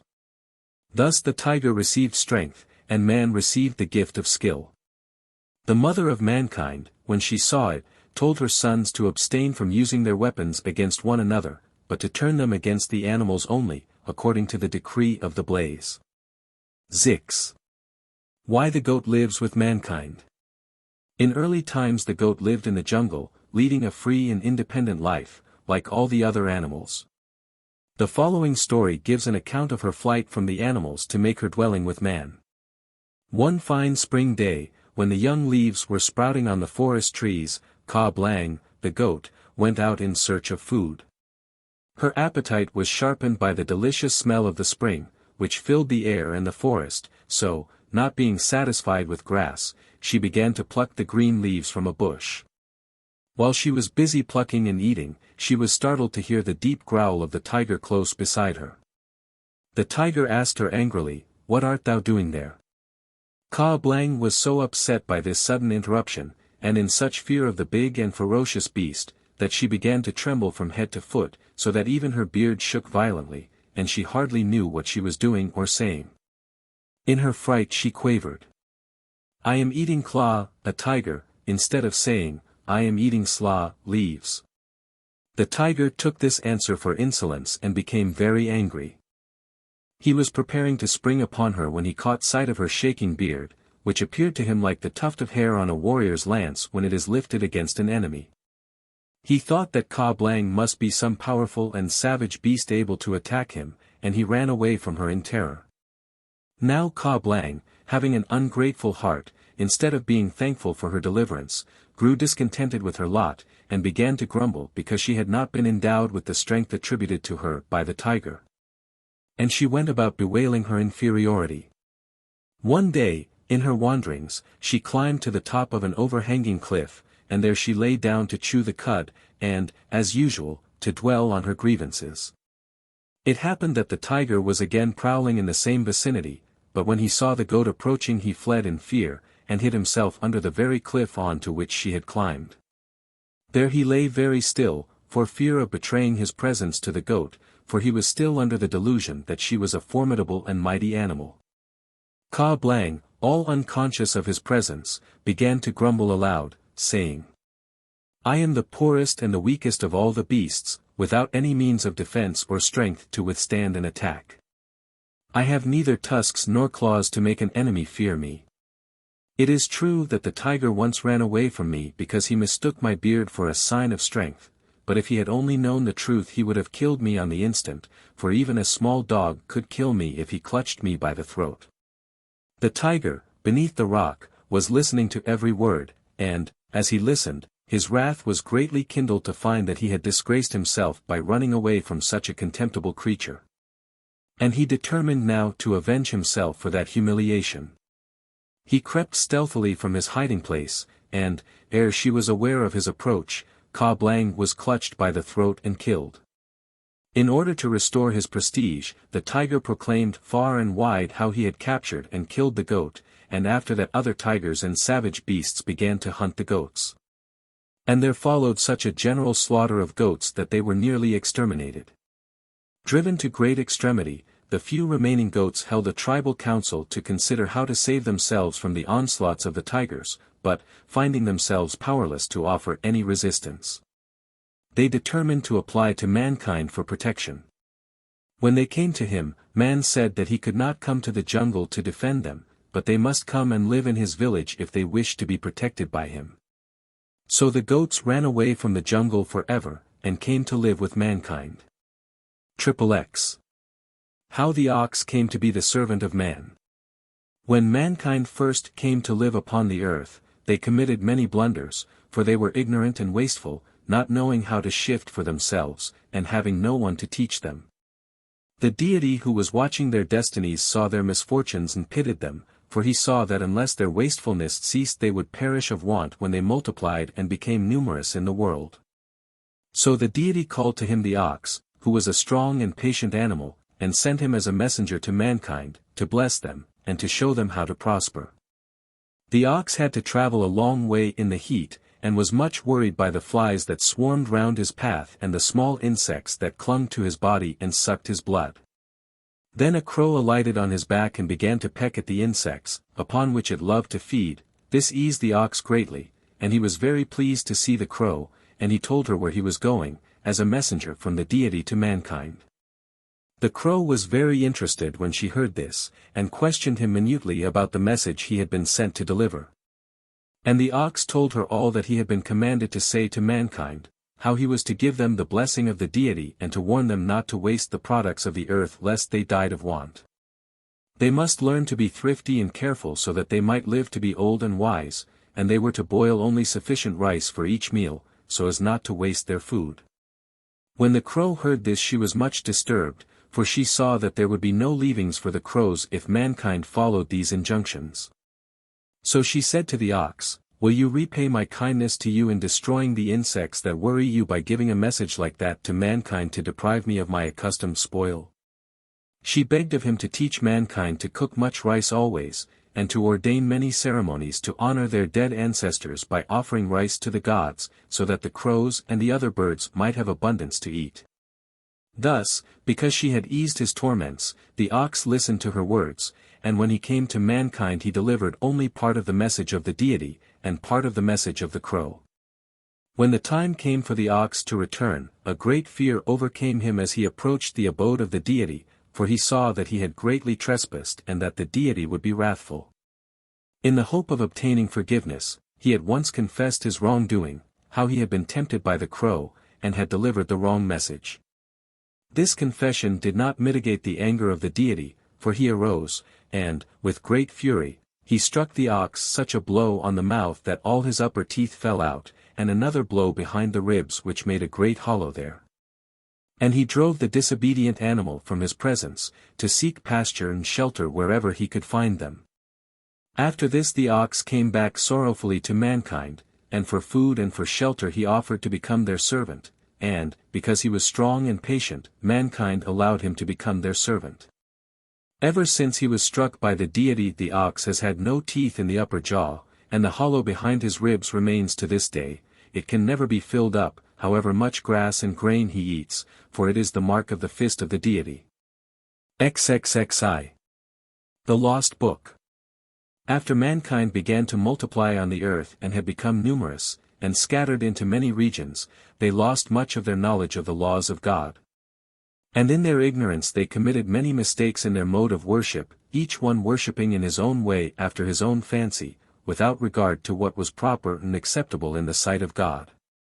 In order to restore their knowledge and to reform their mode of worship, the great God commanded a Khasi man and a foreigner to appear before him on a certain day, upon a certain mountain, the name of which is not known, that they might learn his laws and statutes. So the Khasi and the foreigner went into the mountain and appeared before God. They remained with him 3 days and 3 nights, and he revealed unto them the mode of worship. The great God wrote his laws in books, and at the end of the 3rd day he gave unto each man a book of the holy law, and said unto them, This is sufficient unto you, return unto your own people. Behold, I have written all that is needful for you to know in this book. Take it, and read it, and teach it to your kindred that they may learn how to be wise and holy and happy forever. The 2 men took their books and departed as they were commanded. Between the mountain and their homeland there lay a wide river. On their way thither they had waded through it without any difficulty, for the water was low, but on their return journey they found the river in flood and the water so deep that they had to swim across. They were sorely perplexed how to keep their sacred books safe and dry. Being devoid of clothing, the men found it difficult to protect them or to cover them safely. The foreigner had long hair, and he took his book and wrapped it in his long hair, which he twisted firmly on the top of his head. But the hair of the Khasi was short, so he could not follow the example of the foreigner, and, not able to think of a better plan, he took the book between his teeth. The foreigner swam across safely, with his book undamaged, and he went home to his kindred joyfully and taught them wisdom and the mode of worship. The Khasi, after swimming part of the way, began to flounder, for the current was strong, and his breathing was impeded by the book in his mouth. His head went under water, and the book was reduced to a worthless pulp. He was in great trouble when he saw that the book was destroyed. He determined to return to the mountain to ask the great God for a new book, so he swam back across the wide river and climbed again to the mountain. But when he reached the place where he had before met God, he found that he had ascended into heaven, and he had to return empty-handed. When he reached his own country, he summoned together all his kindred and told them all that had happened. They were very sad when they heard that the book was lost, and bewildered because they had no means of enlightenment.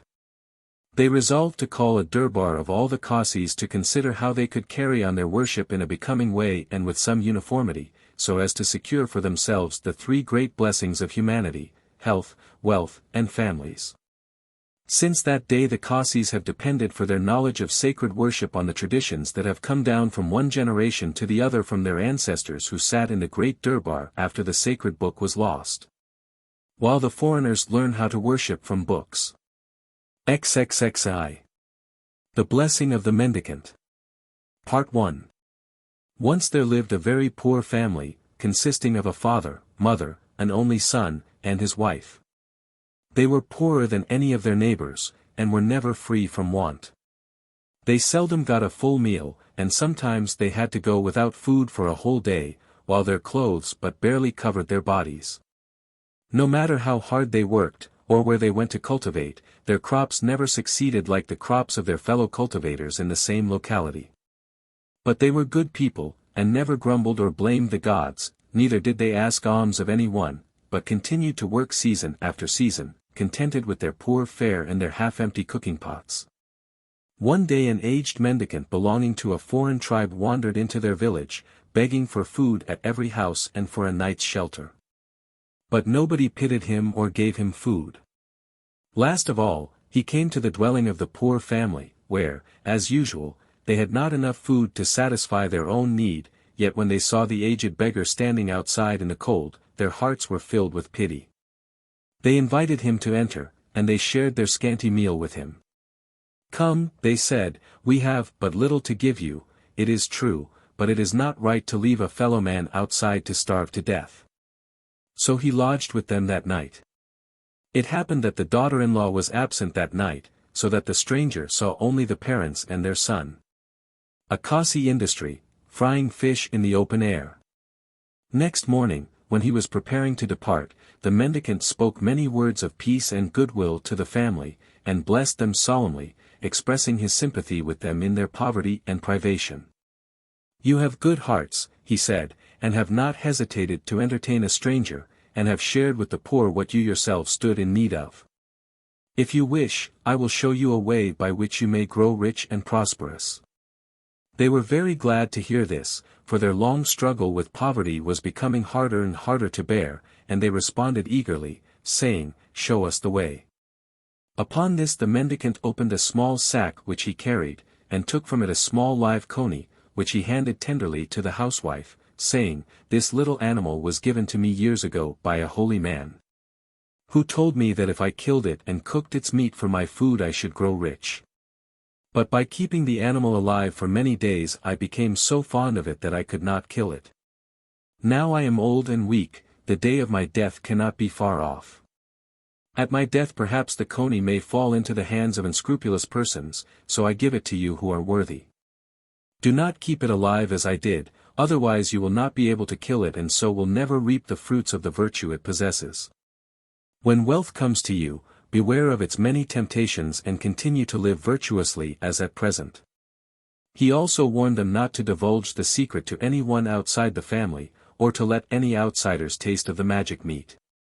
When they were alone, the family began to discuss with wonder the words spoken by the mysterious stranger about the strange animal that had been left in their possession. They determined to act on the advice of their late guest, and to kill the coney on that very day, and that the mother should stay at home from her work in the fields to cook the meat against the return of the men in the evening. Left to herself, the housewife began to paint glowing pictures of the future, when the family would cease to be in want, and would have no need to labor for their food, but would possess abundance of luxuries, and be the envy of all their neighbors. As she abandoned herself to these idle dreams, the evil spirit of avarice entered her heart unknown to her, and changed her into a hard and pitiless woman, destroying all the generous impulses which had sustained her in all their years of poverty and made her a contented and amiable neighbor. Some time in the afternoon the daughter-in-law returned home, and, noticing a very savory smell coming from the cooking pot, she asked her mother-in-law pleasantly what good luck had befallen them, that she had such a good dinner in preparation. To her surprise, instead of a kind and gentle answer such as she had always received from her mother-in-law, she was answered by a torrent of abuse and told that she was not to consider herself a member of the family, or to expect a share of the dinner, which a holy man had provided for them. This unmerited unkindness hurt and vexed the younger woman, but, as it is not right to contradict a mother-in-law, she refrained from making any reply, and sat meekly by the fire, and in silence watched the process of cooking going on. She was very hungry, having come from a long journey, and, knowing that there was no other food in the house except that which her mother-in-law was cooking, she determined to try and obtain a little of it unobserved. When the elder woman left the house for a moment she snatched a handful of meat from the pan and ate it quickly, but her mother-in-law caught her chewing, and charged her with having eaten the meat. As she did not deny it, her mother-in-law began to beat her unmercifully, and turned her out of doors in anger. The ill-treated woman crawled along the path by which her husband was expected to arrive, and sat on the ground, weeping, to await his coming. When he arrived he marveled to see his wife crying on the roadside, and asked her the reason for it. She was too upset to answer him for a long time, but when at last she was able to make herself articulate, she told him all that his mother had done to her. He became very wroth, and said, "If my mother thinks more of gaining wealth than of respecting my wife, I will leave my mother's house forever," and he strode away, taking only a brass loda, water vessel, for his journey. Part 2. The husband and wife wandered about in the jungle for many days, living on any wild herbs or roots that they could pick up on their way, but all those days they did not see a village or a sign of a human habitation. One day they happened to come to a very dry and barren hill, where they could get no water, and they began to suffer from thirst. In this arid place a son was born to them, and the young mother seemed likely to die for want of water. The husband roamed in every direction, but saw no water anywhere, until he climbed to the top of a tall tree in order to survey the country, and to his joy saw in the distance a pool of clear water. He hastened down and fetched his loda, and proceeded in the direction of the pool. The jungle was so dense that he was afraid of losing his way, so in order to improvise some sort of landmark, he tore his dhoti, loincloth, into narrow strips which he hung on the bushes as he went. After a long time he reached the pool, where he quenched his thirst and was refreshed. Then he filled his loda to return to his languishing wife, but was tempted to take a plunge in the cool water of the pool, for he was hot and dusty from his toilsome walk. Putting his loda on the ground and laying his clothes beside it, he plunged into the water, intending to stay only a few minutes. Now it happened that a great dragon, called Uyak Jaker, lived in the pool, and he rose to the surface upon seeing the man, dragged him down to the bottom, and devoured him. The anxious wife, parched with thirst, waited expectantly for the return of her husband, but, seeing no sign of him, she determined to go in search of him. So, folding her babe in a cloth, which she tied on her back, she began to trace the path along which she had seen her husband going, and by the help of the strips of cloth on the bushes, She came at last to the spot where her husband's loda and his clothes had been left. At sight of these she was filled with misgivings, and, failing to see her husband anywhere, she began to call out his name, searching for him in all directions. There were no more strips of cloth, so she knew that he had not gone farther.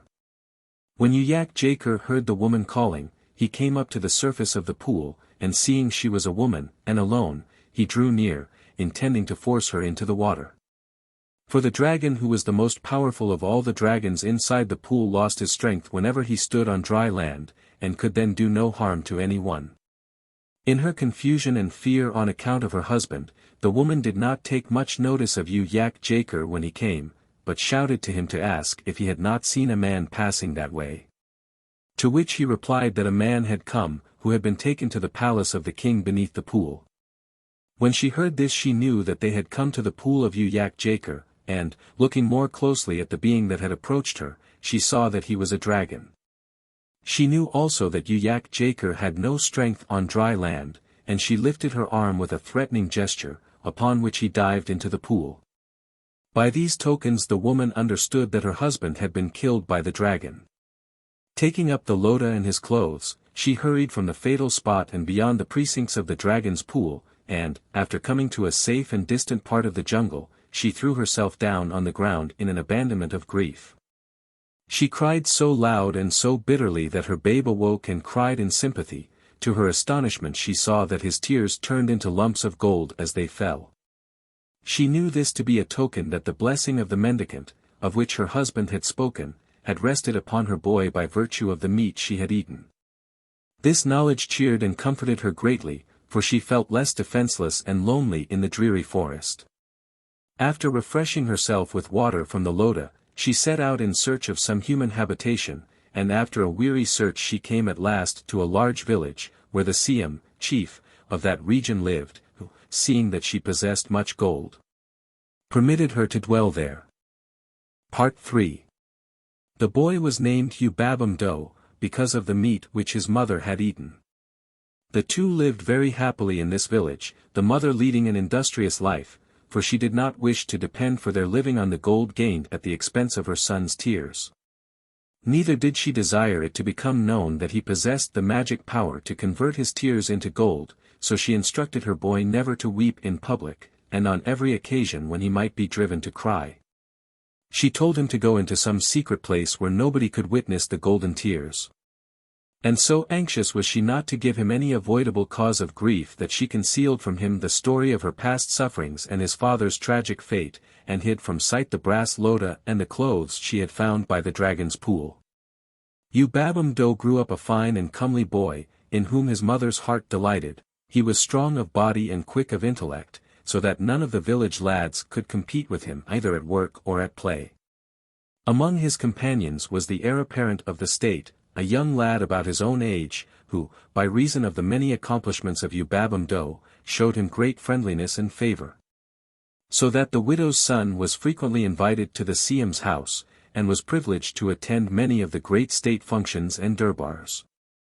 Thus he unconsciously became familiar with state questions, and gleaned much knowledge and wisdom, so that he grew up enlightened and discreet beyond many of his comrades. One day, during the Diwali, Hindu gambling festival, his friend the heir apparent teased him to join in the game. He had no desire to indulge in any games of luck, and he was ignorant of the rules of all such games, but he did not like to offend his friend by refusing, so he went with him to the gambling field and joined in the play.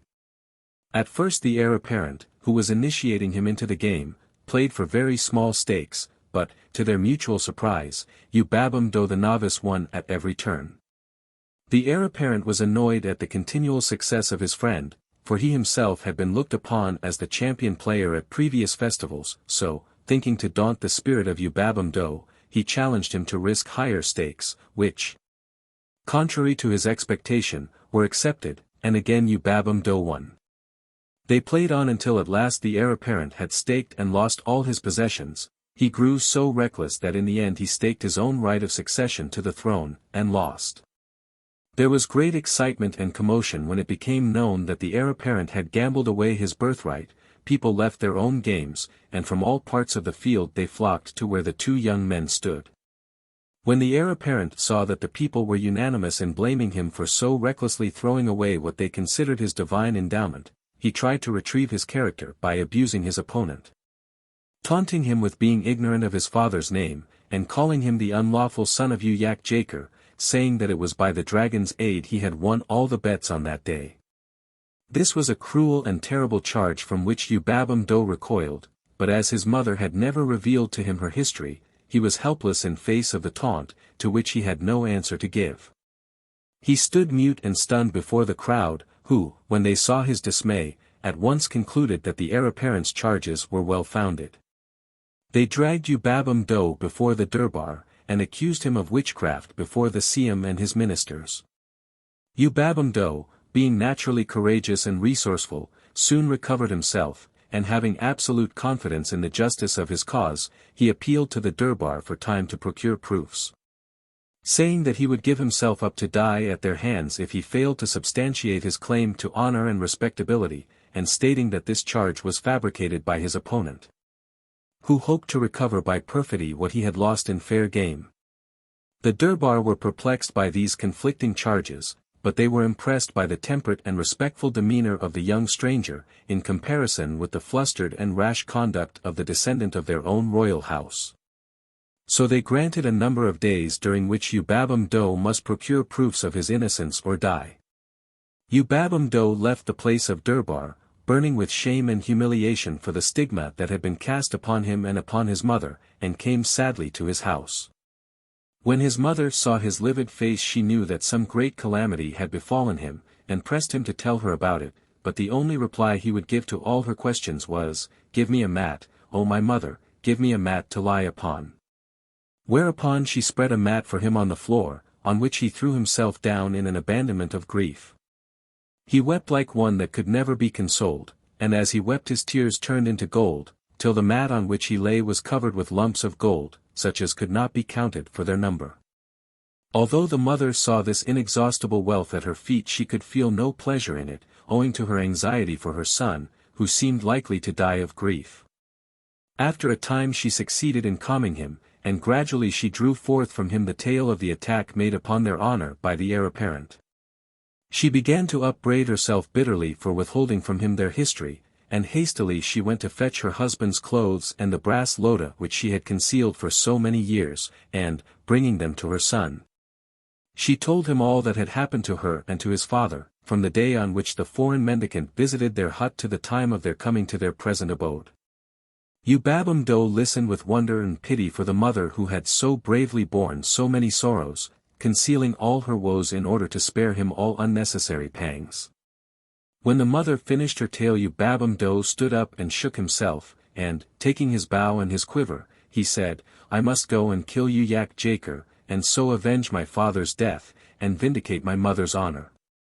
The mother's heart was heavy when she saw him depart, but she knew that the day had arrived for him to fulfill his duty to his father's memory, so she made no attempt to detain him, but gave him minute directions about the locality and the path leading to the dragon's haunts.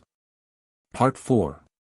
After a long journey XVIII arrived at the pool, on the shores of which he found a large wooden chest, which he rightly guessed had belonged to some unfortunate traveler who had fallen a victim to the dragon.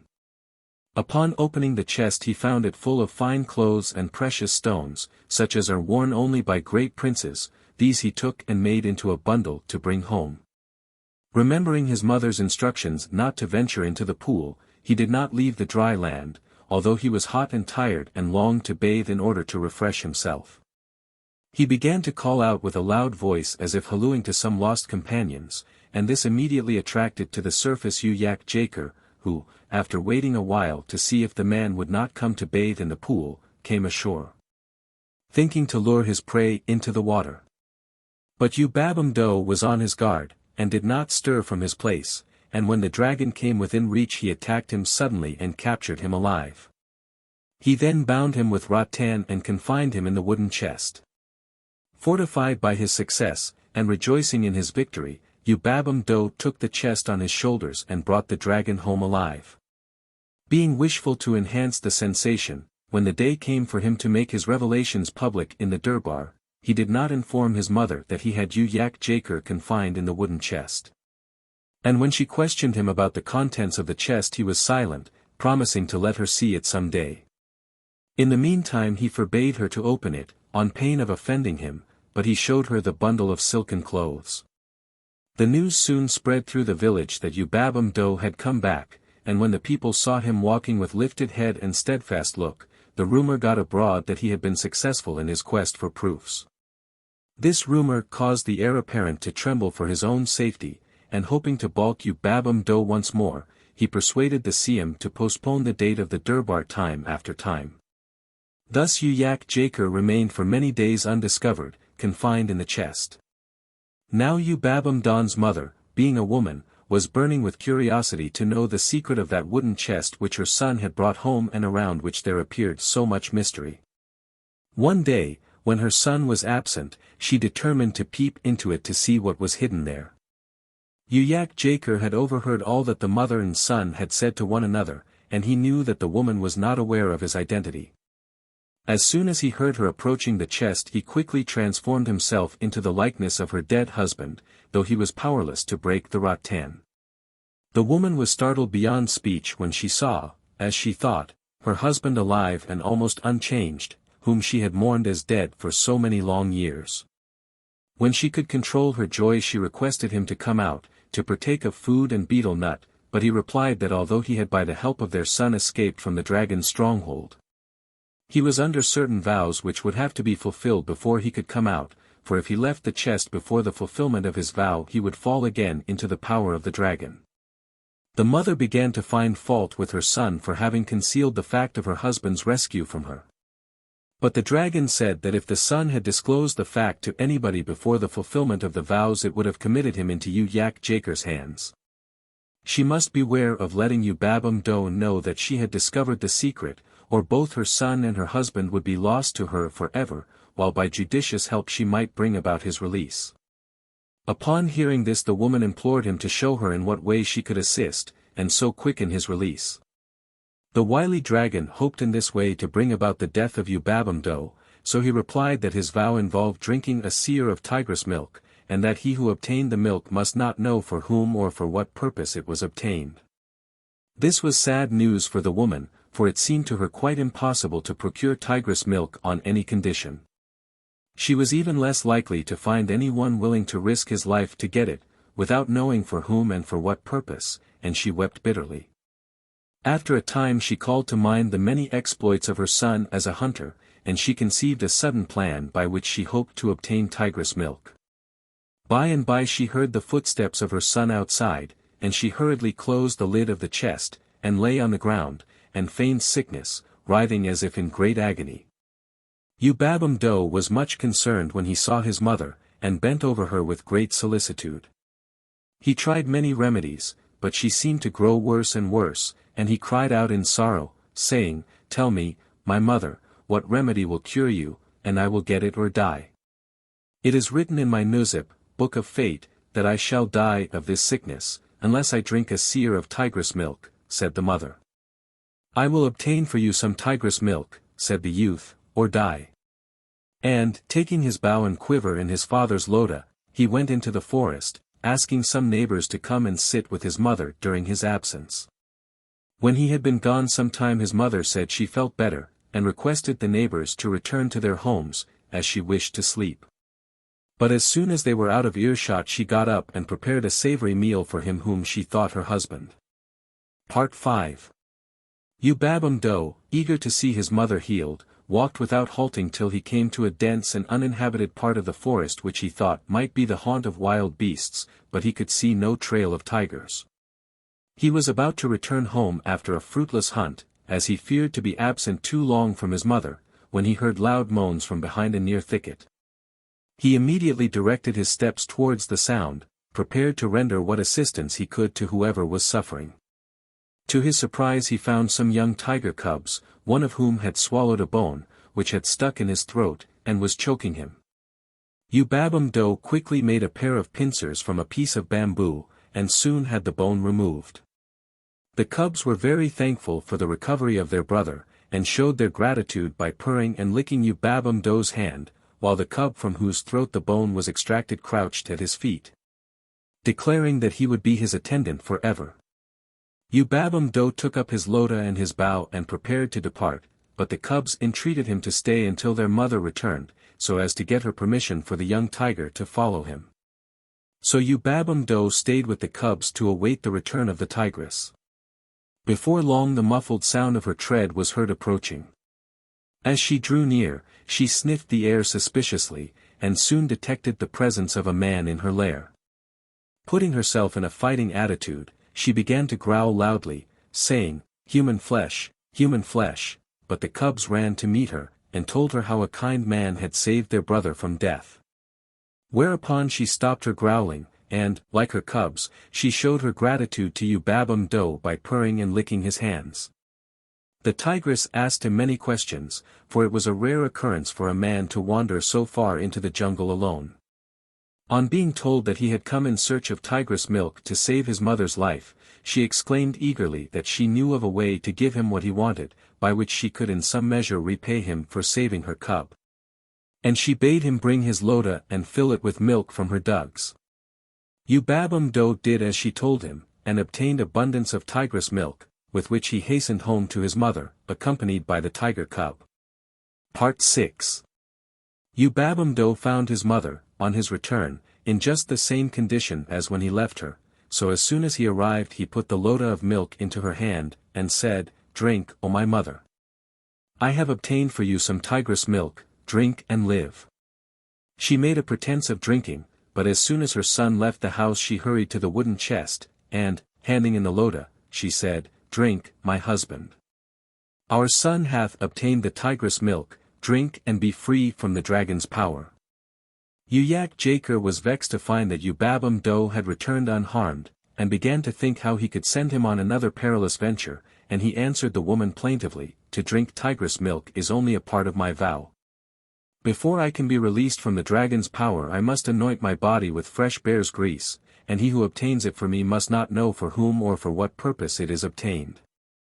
The woman was very troubled to hear this, for she feared to send her son into yet another danger, but, believing that there was no other way to secure her husband's release, she again feigned sickness. And when her son asked her why the tigress milk had not effected a cure, she replied, "It is written in my nuzib that I must die of this sickness unless I anoint my body with fresh bear's grease. I will obtain the fresh bear's grease for you, O my mother, or die," answered the youth impetuously, and once more he started to the forest, taking his bow and quiver, and his father's loda, which he had filled with honey.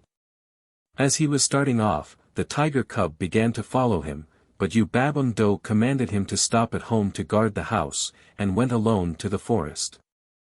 After traveling far he saw the footprints of bears, whereupon he cut some green plantain leaves and spread them on the ground and poured the honey upon them, and went to hide in the thicket.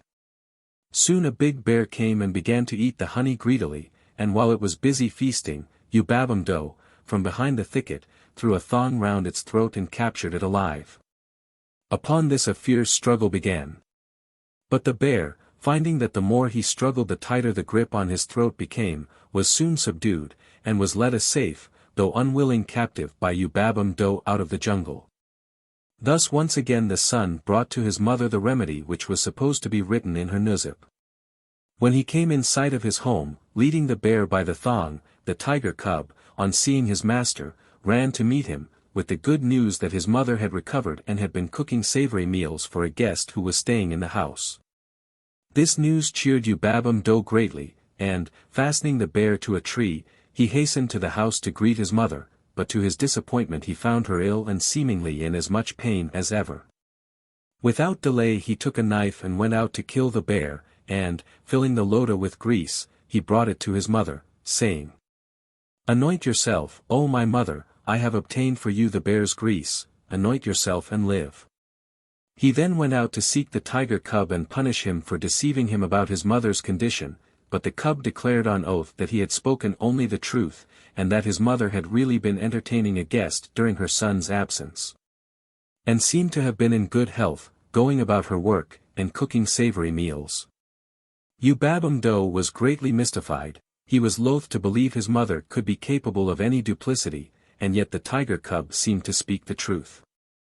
He determined not to say anything to his mother about the matter, but to keep a watch on her movements for a few days. When her son left the house after giving her the bear's grease, the woman rose quickly, and lifting the lid of the chest, she said, "Anoint yourself, O my husband. Our son hath obtained the bear's grease. Anoint yourself and be free from the dragon's power." As before, the dragon was again very chagrined to find that Ubabamdo had come back alive and uninjured, so he thought of yet another plan by which he could send him into a still greater danger. And he answered the woman, "Anointing my body with bear's grease is only a part of my vow. Before I can be released from the dragon's power I must be covered for one whole night with the undried skin of a python, and he who obtains the skin for me must not know for what purpose or for whom it is obtained." The woman wept bitterly when she heard of this vow, for she feared to send her son among the reptiles. Uyak Jaker, seeing her hesitation, began to coax her, and to persuade her to feign sickness once again, and she, longing to see her husband released, yielded to his coaxing. When her son came in he found her seemingly worse than he had seen her before, and once more he knelt by her side and begged of her to tell him what he could do for her that would ease her pain. She replied, "It is written in my nuzip that I must die of this sickness unless I am covered for a whole night with the undried skin of a python." And as before Ubabamdo answered and said that he would obtain for her whatever was written in her nuzip, but he did not say that he would bring a python skin. Taking his bow and quiver, he left the house, as on former occasions, and walked in the direction of the jungle, but this time he did not proceed far. He returned home unobserved, and, climbing to the roof of the house, he quietly removed some of the thatch, which enabled him to see all that was going on inside the house, while he himself was unseen. Very soon he saw his mother getting up, as if in her usual health, and preparing to cook a savory meal, which, to his amazement, when it had been cooked, she took to the wooden chest where he knew the dragon to be confined. As he looked, he saw the figure of a man lying in the chest, and he knew then that Uyak Jaker had transformed himself into another likeness in order to dupe his mother. He listened, and soon he understood from their conversation that the dragon had taken the form of his own dead father, and by that means had succeeded in making his mother a tool against her own son. He now blamed himself for not having confided to his mother the secret of the chest, and determined to undeceive her without further delay. He entered the house quickly, before his mother had time to close the lid of the chest.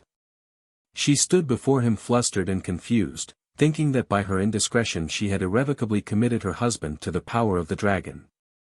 But when Ubabamdo informed her of the deception played upon her by Uyak Jaker she was overwhelmed with terror, to think how she had been duped into sending her brave son into such grave perils, and abetting the dragon in his evil designs on his life. When Uyak Jaker saw that there was no further advantage to be gained by keeping the man's form he assumed his own shape, and, thinking to prevent them from approaching near enough to harm him, he emitted the most foul stench from his scaly body. But Ubabamdo, who had borne so much, was not to be thwarted, and without any more lingering he took the chest on his shoulders and carried it to the place of Durbar. There, before the Siam and his ministers and the whole populace, he recounted the strange story of his own adventures and his parents' history. At the end of the tale he opened the wooden chest and exhibited the great monster, who had been such a terror to travelers for many generations, and in the presence of the Durbar, amid loud cheers, he slew Uyak Jaker, and so avenged his father's death and vindicated his mother's honor. The Siam and the Durbar unanimously appointed him the heir apparent, and when in the course of time he succeeded to the throne he proved himself a wise and much-loved ruler, who befriended the poor and the downtrodden and gave shelter to the stranger and the homeless. He always maintained that his own high estate was bestowed upon him in consequence of his family's generosity to a lonely and unknown mendicant, whose blessing descended upon them and raised them from a state of want and poverty to the highest position in the land. Printed by R&R Clark, Limited, Edinburgh. Colophon. Availability. This ebook is for the use of anyone anywhere at no cost and with almost no restrictions whatsoever. You may copy it, give it away or reuse it under the terms of the included with this ebook or online at. This ebook is produced by the online distributed proofreading team at Online scans for this book are available at the Internet Archive, copy, and Related Library of Congress Catalog page. Related Open Library Catalog page, for source. Related Open Library Catalog page, for work. Related WorldCat Catalog page. Encoding. Revision History. October 24, 2011 started. External references. This Project Gutenberg ebook contains external references. These links may not work for you. Corrections. The following corrections have been applied to the text. Page. Source. Correction. Causes. Makes.